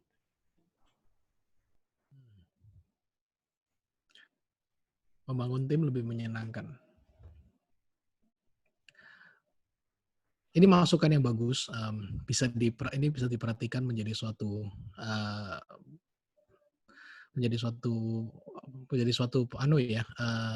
solusi kali ya. Sementara ini saya nggak aware ya tools, apalagi kalau dalam bentuk pekerja ya maksimum juga paling virtual. Yang bisa saya lihat juga aktivitas outdoor yang sekarang banyak lagi rame ya, aktivitas outdoor kayak virtual run gitu. Outing tapi outingnya virtual masing-masing, tapi masukin datanya di platform kayak balapan lari rame-rame pakai apps, orang sering sama-sama lari kayak paling gitu ya. Tools spesifik nggak ada, kalau not that I'm aware of kalau sampai hari ini, tapi ini mungkin bisa dimasukkan yang bagus buat kita, suatu angle yang menarik sih kalau dari saya sih. Thank you. Saya nggak aware sih yang ini. Mungkin Mas Edo tahu kali. Ada yang aware nggak? Saya sih nggak. Iya, itu kan sebenarnya pas sedang pandemi sekarang ini kan sebenarnya goals perusahaan kan adalah semua task itu terkerjakan secara maksimal kan. Ya benar ya, ya Bapak dan Ibu. Mungkin maksudnya itu lebih ke produktivitas. Itu cara menyenangkan itu kayak ada, saya nggak tahu, saya lupa nama apps-nya. Mungkin Mas Ida diingat kan yang kayak kalau memang mencapai poin tertentu dapat voucher Starbucks, pas sampai dengan sampai dengan poin tertentu bisa mengerjakan task tertentu itu dapat voucher apa, dan tapi itu internal dan itu dibagikan oleh head divisi atau headnya yang ada di lingkungan terkecil, karena memang menciptakan engagement nggak bisa ke 7.000 pegawai gitu, nggak mungkin. Jadi supervisor di masing-masing unit itu kita bisa mengencourage kayak sebuah pekerjaan itu ada kayak reward ya, yang bisa didapetin di masing-masing skop kecil, dan itu menyenangkan sih. Jadi kayak siapa yang duluan bisa mengerjakan kalau misalnya pekerjaan biasa ya kayak siapa yang dulu bisa mengerjakan produksi bikin apa gitu yang paling tinggi produktivitasnya di skop kecil itu. Nah, itu yang bosnya sendiri, yang atasannya langsung ya, bukan sampai level tertinggi, manajemen tertinggi, itu bisa ngasih kayak voucher Starbucks lah, atau voucher berenang lah, atau voucher apa gitu. Sebenarnya itu yang menciptakan itu mungkin dari engagement-nya tuh di level terkecil itu. Saya lupa sih nama sama aplikasinya, mungkin Mas Adrian masih ingat. Contohnya seperti itu sih.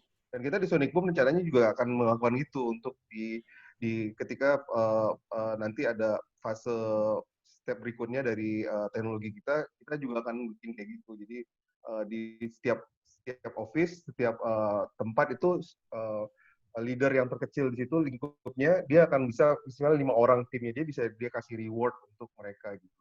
Mungkin Mas Adrian bisa tambahkan. Ya itu saya juga lupa sih terus terang nama apps-nya ada, tapi konsep yang mirip memang kita ada planning ke sana, yaitu di mana proses dari identifikasi tadi ya, itu adalah gimana mengidentifikasi orang yang memang star player itu artinya ya yang unggul lah, yang memang bagus sesuai dengan KPI dari HR itu sendiri apa dari tim itu sendiri. Dan dari situ ada budget memang dari HR yang memang bisa dialokasiin untuk ya mendapatkan sesuatu penghargaan, yaitu penghargaannya bukan piagam, tetapi mungkin reward kecil. Nah itu memang di fase timeline kita produksi memang belum ada, tapi itu it's coming. Seharusnya coming beberapa bulan ke depan ini akan keluar. Jadi suatu bundle dari kita punya produk itu mungkin bisa jadi menyenangkan. Kalau tadi saya mikirnya itu dari segi team building ya. Kalau saya tadi mikirnya kenapa yang menyenangkan, tapi kalau dari segi kolaborasi kerja sama tim, mungkin itu jawabannya Mas Edo lebih itu jawaban Mas Edo yang tepat. Tapi kalau dari segi team building, ya yang tadi saya pikirin adalah team building, karena banyak outing yang udah nggak bisa lagi sekarang, dan itu yang kemudian yang bisa dilakukan sekarang adalah ya bentuknya virtual, gitu aja sih. Kalau nggak salah namanya gamification. Nah, jadi karyawan di tengah-tengah kesibukannya masih bisa melakukan games, tapi games-nya ini meningkatkan productivity. Mungkin kalau nggak salah namanya gamification. Nah, Bro Edo and Bro Adrian, ini ada pertanyaan lagi dari Ibu Zainah. Mendengarkan menggunakan kaki. Nah, ini bagaimana caranya bisa diterapkan untuk karyawan dengan generasi Z? Silakan. Oke. Generasi Z ini agak lumayan menarik ya. Generasi Z ini kebanyakan mereka itu, kalau dilihat dari datanya, mereka itu tumbuh, generasi Z itu yang lahir tahun 2098 sampai 2010 ya, setahu saya, atau 2008. Itu menarik sekali. Jadi generasi itu generasi di mana orang tua mereka itu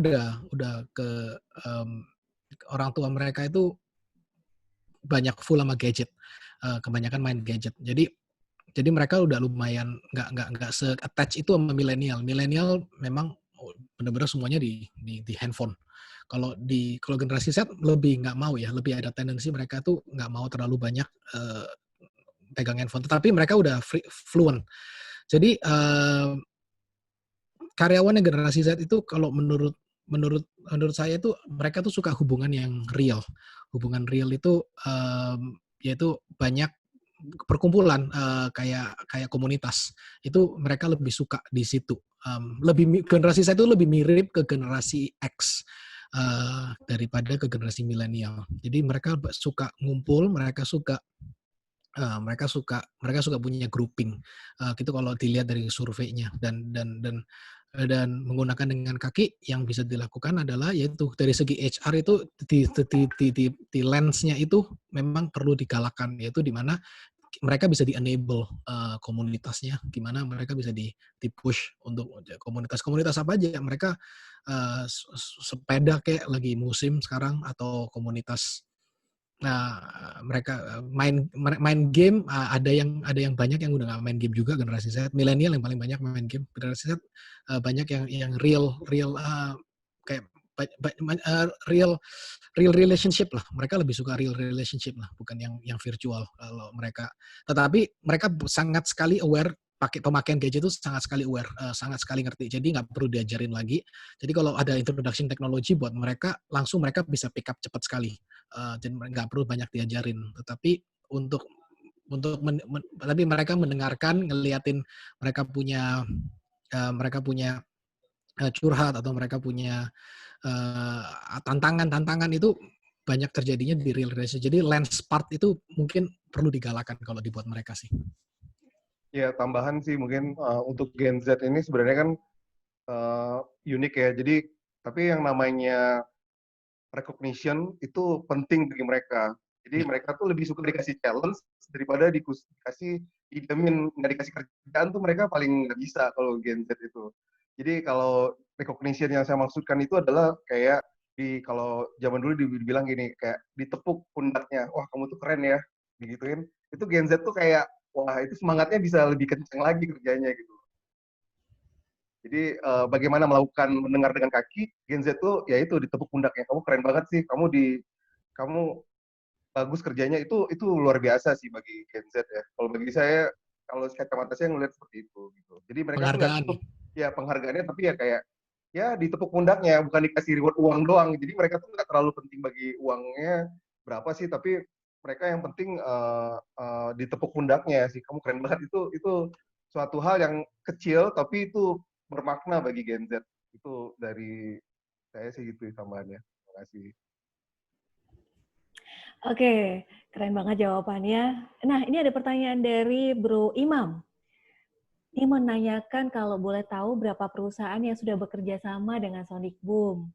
Kemudian dari kebanyakan perusahaan tersebut, kira-kira yang dibutuhkan oleh perusahaan tersebut apa? Dan apakah software ini bisa bergabung dengan software lainnya? Oh, ini mungkin yang dimaksud adalah company ini sudah punya existing software, kemudian ingin menggunakan tambahan dari Sonic Boom. Nah, apakah ini available? Silakan. Oke, kita sementara ini udah kalau dalam bentuk perusahaan pabrik ada manufacturing. Kalau untuk worker aja ya, itu kita ada udah 4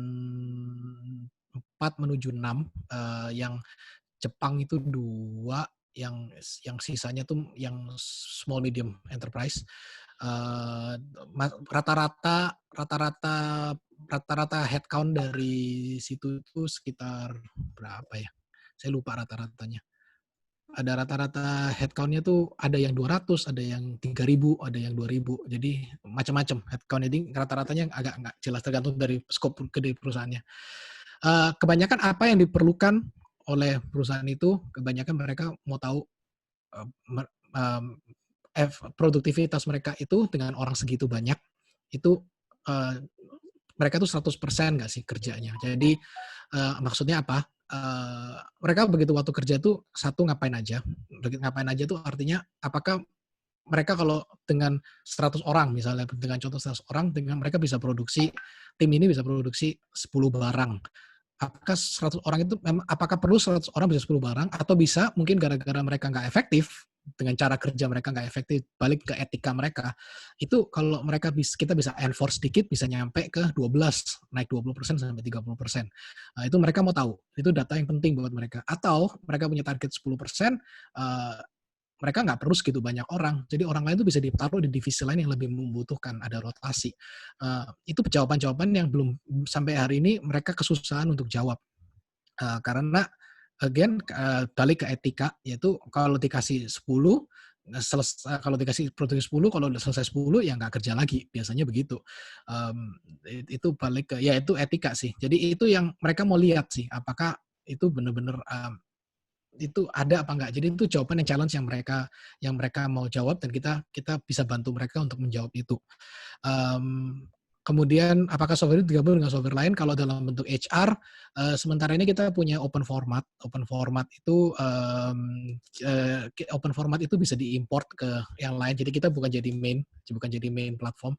Platform kita adalah untuk memberikan data mobility dengan semua machine learning yang kita pakai, itu data itu bisa dipakai dan dan itu bisa diimport ke mesin software yang udah ada existing, karena kita nggak mau mengganti HR system yang ada. Kita sebagai salah satu komponen yang untuk melihat movement mobility sih. Kalau itu paling itu jawabannya. Oke, Bro Edo mungkin ada yang mau ditambahkan? Dimit. Ya, kalau dari saya sih sebenarnya lebih kayak kita kan memang core bisnis kita kan untuk worker kita udah jalan dan ya contoh yang aplikasi itu sebenarnya aplikasi pegawai kan punya aplikasi itu yang kita tinggal teknologi kita tuh embed di situ gitu. Jadi itu kita bisa apa namanya multi platform gitu teknologi kita. Jadi kita bisa ikut di teknologi yang existing, tapi kita juga udah bikinin sendiri untuk ya proses yang paling sederhana sih kayak absen gitu. Kita bisa ngecek dan nge-tracking kemana aja sih pegawainya itu kita bisa lakukan. Jadi yang paling yang bisa dibilang bahwa beda Sonic Boom dengan yang lain itu apa sih? Ada dua. Pertama tuh absen yang nggak melakukan sentuhan dan ada di situ.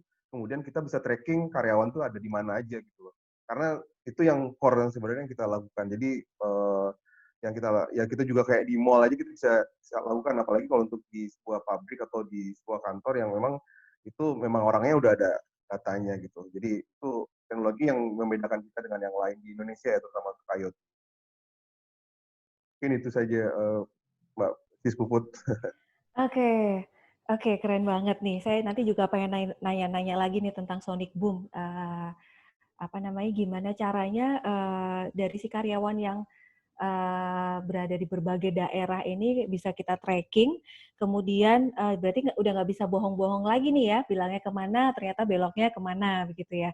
Nah, selain itu, untuk sisi dari HR strategiknya itu produknya apa saja, Bro? Selain untuk productivity, kemudian tracking si karyawan tersebut. Silakan Bro Edo. Masih Sorry. mute. Ya, dari kita sih sebenarnya untuk strategi ini kita kan memang kita selalu sebelum ngebantu sebuah perusahaan kita pengen tahu dari sisi kebutuhannya sih sebenarnya, dari skop luasnya dan dari banyaknya pegawainya gitu loh. Jadi dan uniknya kita adalah kita bukan di kayak teknologi kita bukan kayak GPS gitu loh. Kayak GPS mungkin teman-teman tahu bahwa kayak kayak apa namanya kalau di Gojek itu kan namanya kayak tuyul gitu kan, kayak di fake GPS gitu, bisa dipalsuin, saya ada berada di mana tuh bisa dipalsukan. Tapi dengan teknologi IoT ini itu tuh nggak bisa di apa di ya manajemen bisa langsung tahu realnya seperti apa gitu. Dan kita juga ada kayak di sebuah konstruksi, daerah konstruksi yang kita pasang, kita lagi kemarin tuh POC gitu. Jadi problemnya adalah engineer itu. Jadi ketika ada ownernya datang, terus dicari-cari gitu, gimana nih, WA nggak ada, apa nggak ada gitu, nggak dibales. Tapi pada ngumpul di satu tempat gitu. Pada yang datang tuh ownernya gitu. Jadi ya ownernya marah-marah gitu. Jadi itu kan yang problem yang sebenarnya kalau kita lihat belum masuk ke level productivity ya, itu level etik yang seperti Mas Adrian itu yang sebenarnya yang harus dijaga ketat saat ini gitu. Karena ini rentan kan, karena next normal dianggap ya udahlah santai aja gitu loh. Padahal semakin kita di keadaan next normal ini semakin kerjanya itu harus lebih keras gitu. Tapi bagaimana kita membawakannya itu, mengontrolnya dan me-encourage-nya itu dengan teknologi. Jadi secara strategi seperti itu sih yang dari kita ya. Jadi kita nggak bisa ngomong muluk-muluk juga. Jadi kita selalu melihat situasi di masing-masing perusahaan itu akan berbeda. Beda industri itu akan beda pendekatan. Ada industri otomotif, ada industri kayak minyak gitu loh, kayak ya satu perusahaan pabrik sawit itu malah bukan ngedeteksi karyawan, malah nggak boleh ke daerah itu ada karyawan gitu. Kalau ada karyawan daerah itu tuh bahaya gitu, malah dibalik ininya. Itu teknologi kita bisa kita lakukan juga. Jadi teknologi ini selain keamanannya juga selain data yang didapetin oleh manajemen, tapi juga mulai menjadi salah satu cara untuk bagaimana kita melihat pola sih yang ada di kantor itu. Karena selama ini HR tuh nggak pernah punya data gitu. Ya mungkin data dari sisi administrasi ya, tapi dari sisi mobilitasnya si pekerja itu, HR tuh jarang punya data yang yang akurat gitu. Karena oh ya saya tanya orang IT dulu ya Pak ya, saya tanya ini IT dulu lah. Nah, maksudnya itu ini barriers yang ketika manajemen menuntut sesuatu yang cepat untuk tentang sumber daya manusianya, itu wah di mana ya orang-orangnya gitu, di mana ya posisinya atau di mana ya absennya gitu. Itu yang kita bantu di situ gitu. Tapi kita juga terbuka untuk kolaborasi dengan existing teknologi yang ada gitu. Jadi kita lihat dulu, survei dulu mungkin seperti apa. Mungkin itu dari saya disebut. Ya itu teman nambah dikit dari Edo, Mas Edo. Itu kemarin tuh kita memang punya pertanyaan, Pak simple. Saya punya tim, saya punya tim produksi. Ada satu pabrik kayu. Kemudian salah satu pertanyaan dia tuh yang bottleneck-nya di mana sih? Padahal orang udah segitu banyak, bottleneck-nya di mana sih? Apakah orang-orang ini kerja atau enggak? Jadi mereka ternyata ngecat itu ternyata bottleneck dan itu nggak diketahuin. Dan udah dikasih tambah orang terus tambah orang nggak pernah kejadian. Ya ternyata kepala timnya tuh memang ya nakal. Jadi kerjanya nggak efektif lah. Jadi satu tim itu kita kan itu data nggak pernah tahu sampai akhirnya kita tahu lihat sendiri sih. Jadi itu manajemen bisa langsung menjawab lah dari tim HR itu bisa langsung menjawab bahwa ini nggak efektif nih kerjanya cuma 80% atau cuma 70%, bahkan ada yang cuma 50%. Itu bisa langsung dijawab dengan cepat. Gitu. Oke, thank you Bro Edo dan Bro Adrian. Nah, ini ada yang terakhir. Ini sumbang ide. Jadi ini sebetulnya menjawab dari pertanyaan Bro Robi tadi. Kalau di tempatnya Ibu Ocita, gimana caranya membangun satu tim yang menyenangkan? Kalau dari Bu Ocita nih menjawabnya adalah karena produksinya berturun terjun bebas gitu ya, sehingga manajemen memberikan keleluasaan kepada karyawannya untuk mempergunakan produk stok yang ada untuk menjadi sesuatu dan akhirnya bisa dijual via online dan ini sangat menyenangkan untuk perusahaan tersebut dan karyawannya. Wah, keren banget nih. Terus, namanya co-creation. Wah, ini Ya, dari namanya Bro co-creation. Edo nih. Keren banget. Nah, Bro and Sis, kalau tadi ada pertanyaan yang diketik di chat room, saya mau kasih kesempatan deh dua penanya yang live. Langsung bertanya kepada para pakarnya. Silakan yang mau bertanya bisa di-unmute, kemudian sebutkan nama dan dari perusahaan apa. Silakan bisa dikasih reaction atau bisa langsung di-unmute. Silakan, Bro and Sis. Untuk dua penanya, ini mumpung Bro Adrian dan Bro Edo masih ada di sini, pasti banyak pertanyaan-pertanyaan yang pengen dijawab langsung.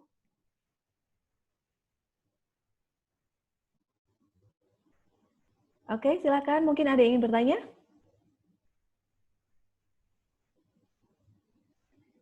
Oh, kalau ada suaranya kayaknya malu-malu nih ya. Nah, ada pertanyaan juga nih tadi via WhatsApp tentang alternatif workforce, gitu ya, pekerja harian lepas yang kedepannya kemungkinan bisa menjadi tren. Nah, ini mungkin perusahaan bergerak ke arah yang kalau bisa dibilang mungkin partner ya, berpartner atau bermitra begitu ya dengan karyawannya. Jadi bukan perjanjian kerjanya bukan lagi tentang perjanjian kerja waktu tertentu atau karyawan tetap, tetapi lebih ke arah paid by output yang bisa dihasilkan. Mungkin seperti itu ya, Bro. Itu bisa kejadian paid by output, tapi biasanya selain paid by output, alternatif workforce itu biasanya karena project base. Project base itu bisa ada outsourcing. Kalau memang tiba-tiba dapat order gede proyek itu biasa outsourcing. Itu sekarang yang kejadian banyak di situ. Dan itu nggak di satu area, nggak di satu industri aja. Saya lihat beberapa industri juga. Jadi kalau tiba-tiba ya kayak kemarin COVID yang punya pabrik masker turun order dari 1 shift menjadi 3 shift tiba-tiba. Itu kan yang shift 2 shift itu kan harus pakai alternatif workforce. Nah mereka tuh begitu mendatangin orang segitu banyak, chemistry-nya kan nggak tahu. Kemudian mereka kan nggak tahu, mereka nggak tahu kalau dibayar itu output-nya kan mereka di-mix kan, jadi, tukang jahitnya ditambah, tukang buat tukang ngejahit tali ditambah, nge-packaging-nya ditambah, itu kan output-nya nggak bisa diukur. Jadi akhirnya bayarnya juga tetap per jam, tetap per hari, sorry, per hari. Nah, itu kan harus di-track, jadi di situlah salah satu yang kita kemarin kemarin kita coba di salah satu, yaitu di outsource kalau memang kebetulan ada beberapa industri yang demand-nya tiba-tiba naik, kayak kemarin di Covid, dan itu pasti akan terjadi terus. Nggak Covid juga, selama ini the new normal ini pasti akan kejadian terus, karena ini kan kelihatan lah kayak vitamin dan masker kemarin awal-awal. Kemudian orang sekarang tahu bahwa masker kain bisa, garmen tiba-tiba naik. Tuh semua pabrik kain sekarang bikin masker. Dulu nggak bisa. Dulu kan nggak tahu kalau masker kain oke. Kemudian banyak contoh dan itu kan selalu evolusi. Dengan keadaan ini kan selalu akan evolusi. Habis ini vaksin semoga kejadian nanti farmasi udah mulai. Kemudian tiba-tiba kemarin minyak kayu putih eucalyptus bisa bisa menyembuhkan, demand-nya tiba-tiba naik. Itu kan pekerja alternatif itu udah memang harus di segmen, di planning dari awal, dan itu sesuatu yang menjadi faktor penting ya, karena industri ini nggak akan ke depan ini industri nggak akan flat atau naiknya nggak akan naik up and down, tapi kalau memang yang naik akan naiknya sangat drastis, kemudian unfortunately yang turun juga akan menjadi turun drastis kalau nggak beradaptasi, ada faktor keberuntungan dan ada industri juga akan naik turun dan itu naik turun kan maintaining level pekerja di level yang sama kan nggak mungkin, jadi harus nambah. Itu seasonal kan, seasonal lah, order yang seasonal. Jadi itu yang kayak perusahaan F&B itu kan ordernya banyak yang seasonal, nggak selalu ada kecuali yang essential. Kayak keluarga dari saudara saya kopi ya itu seasonal kan, kalau lagi winter itu naik, di ekspor kan lagi winter naik, kalau lagi summer turun. Nah itu kan seasonal, itu kan memang harus pekerjaan kan nggak mungkin orang yang pekerja tetap kan nggak di-keep ya. Itu alternatif workforce itu akan menjadi suatu kunci jawaban. Dan gimana caranya mereka masuk dengan cepat, punya chemistry dan bekerja dengan efektif. Itu sih lebih ke sana sih. Oke, keren banget jawabannya. Mungkin dari Bro and Sis yang lainnya ada yang mau bertanya live? Nah, sambil nunggu nih tadi saya punya janji nih ke Bro and Sis semuanya untuk memberikan 10 paket trial dari Sonic Boom. Nah, selama 2 minggu. Keren banget kan? Nah, untuk semua penanya hari ini, itu mendapatkan free trial. Ada Ibu Sinta, ada Pak Yunus, ada Bro Robi, ada Bro Sugeng, ada Bro Imam. Nah, nanti nama-namanya akan kita tulis, ketik di kolom sisi sebelah kanan. Silakan untuk nama-nama yang penanya hari ini semuanya mendapatkan free trial. Ada 10 penanya dan semuanya mendapatkan free trial. Nah, yang kedua tadi saya sudah menjanjikan untuk memberikan 6 voucher belanja senilai 250.000 untuk Bro and Sis gitu ya. Nah, saya sudah catat nih ada beberapa Bro and Sis. Ini agak sedikit unik karena ini adalah Bro and Sis yang masuknya pertama. Jadi belum dibuka mereka sudah masuk gitu ya.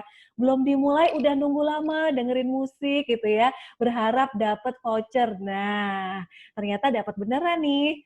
Nah, yang pertama adalah Sandra. Yang kedua adalah Bro Iqbal. Yang ketiga adalah Sis Vanesha.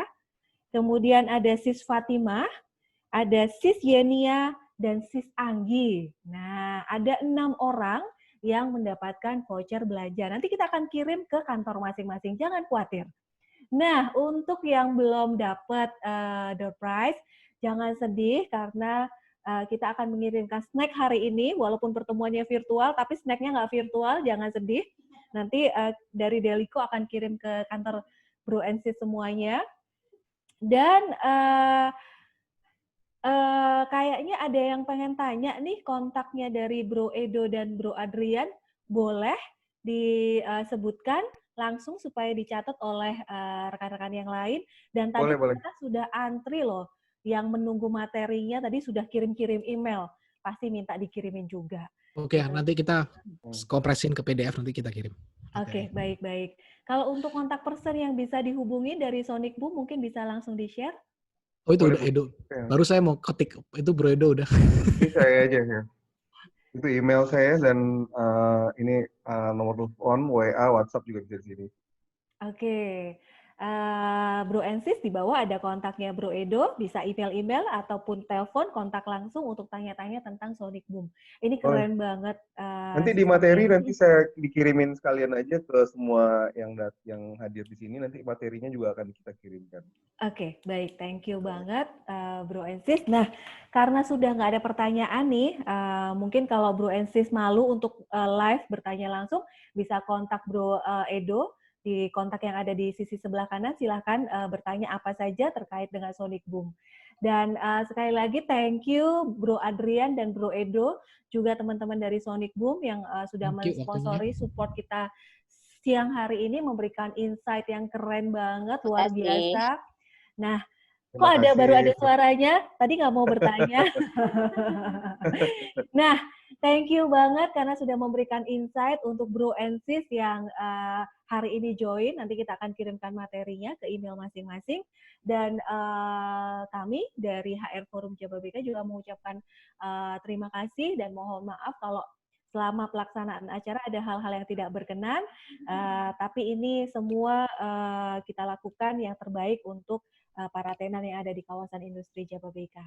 Kami mengucapkan terima kasih dan untuk nama-nama yang tertera di sebelah kanan tadi yang sudah akan mendapatkan free trial, tolong segera hubungi Mbak Vivi di nomor handphone Mbak Vivi. Juga untuk teman-teman yang akan mendapatkan voucher, kita akan kirim ke tempatnya masing-masing. Itu saja. Terima kasih untuk perhatiannya. Wassalamualaikum warahmatullahi wabarakatuh. Have a nice day. Waalaikumsalam warahmatullahi wabarakatuh. Waalaikumsalam warahmatullahi wabarakatuh. Kita semua Om Swastiastu. Have a nice day. Thank you. Thank you. Terima kasih semua. Thank you. Thank you.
My heart is weak.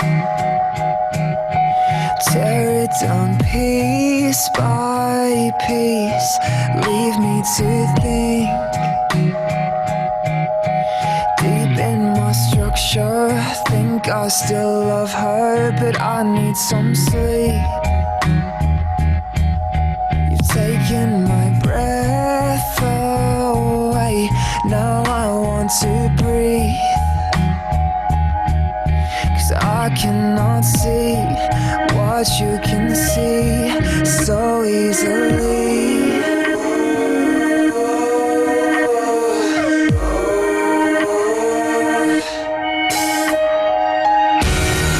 I thought my demons were almost defeated, but you took the side and you pulled them to freedom.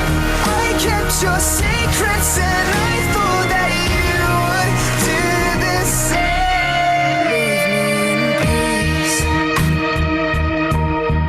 Caught in my memories, lost underneath. Deep in my structure, I feel a rupture from where she should be. You've taken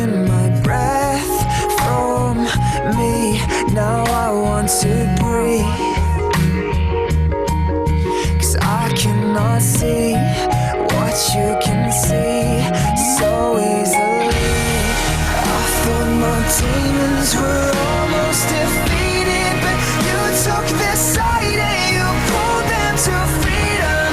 They know my secrets and won't let me go, won't let me go. I thought my demons were almost defeated, but you took their side and you pulled them to freedom. I kept your secrets and I thought that you would do the same.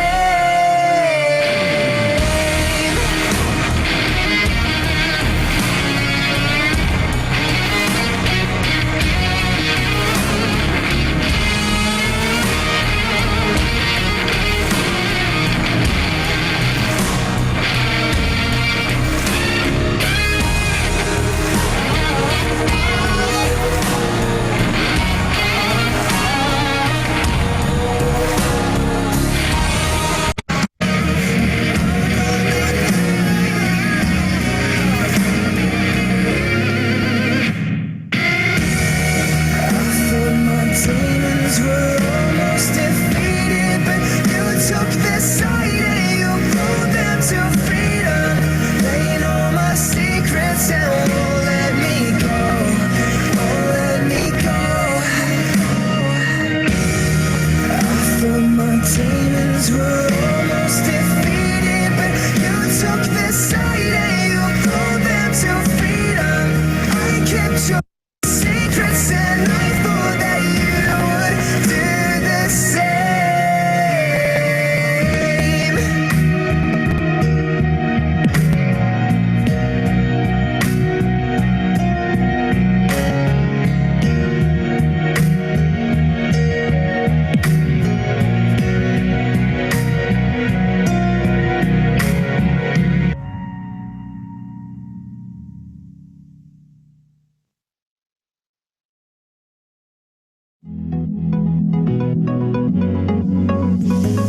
Gak mau ribet dengan kartu kredit atau pulsa, tapi pingin dengerin musik secara offline, tanpa iklan dan tanpa batas di Spotify Premium dengan puas? Tentu saja bisa. Beli gift card Spotify dari salah satu mitra kami dan nikmati Spotify Premium sekarang juga. Ketuk gambar untuk info selengkapnya.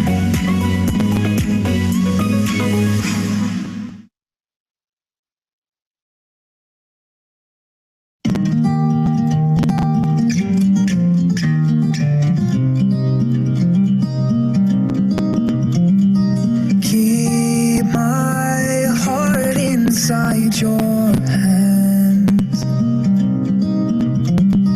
beating, leave it in your grasp. Keep it, it's yours to understand. Breaking, slipping through like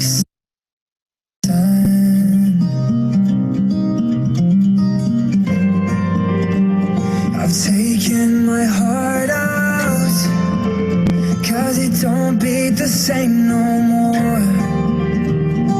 I've zipped my mouth shut, 'cause my words don't mean much at all. I'm gonna lay down until I fade out. I'm gonna sleep now, don't lie to yourself, no. I'm gonna wake up and I'll stay up and wonder why I'm lying on your pillow. Keep my thoughts inside your hands. Mold them, they're yours to comprehend. Oh, no, no.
so dark.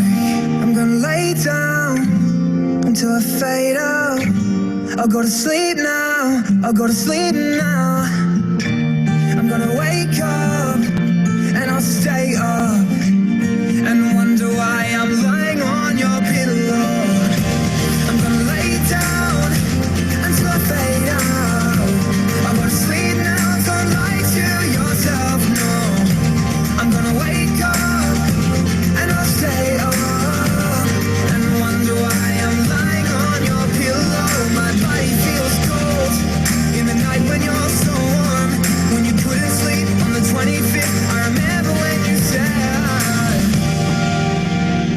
the night has never felt so dark.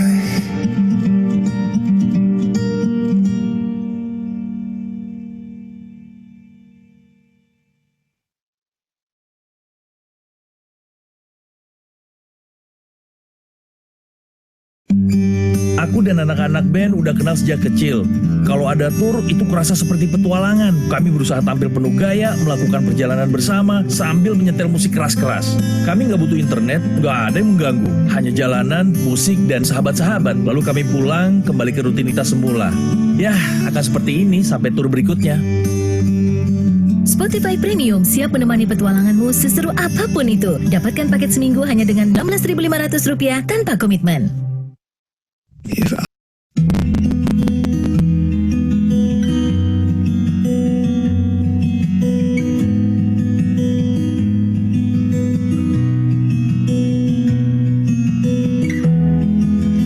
Been away a little while,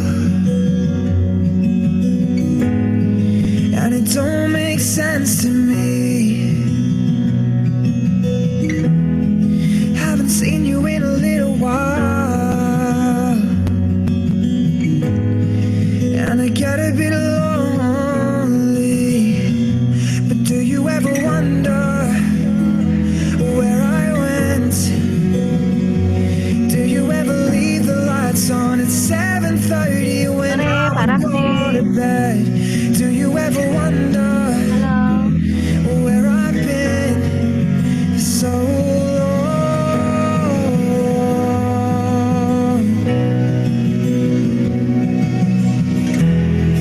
Mom and Dad, did you ever search for me? I swear when they think I'm asleep, I hear you on their TV screens. Keep calling out my name, 'cause it helps me see your face. And if I could let you know, I'd let you know I'm okay. I've been gone a little while, Hai Mas Ramsi. and I miss you Ramsi, dearly. Halo Mas Ramsi. Blue skies, cold nights I saw outside, and I recognize the trees. But do you ever wonder where I went? Do you ever leave the lights on at 7:30 when I would go to bed? Do you ever wonder where I've been so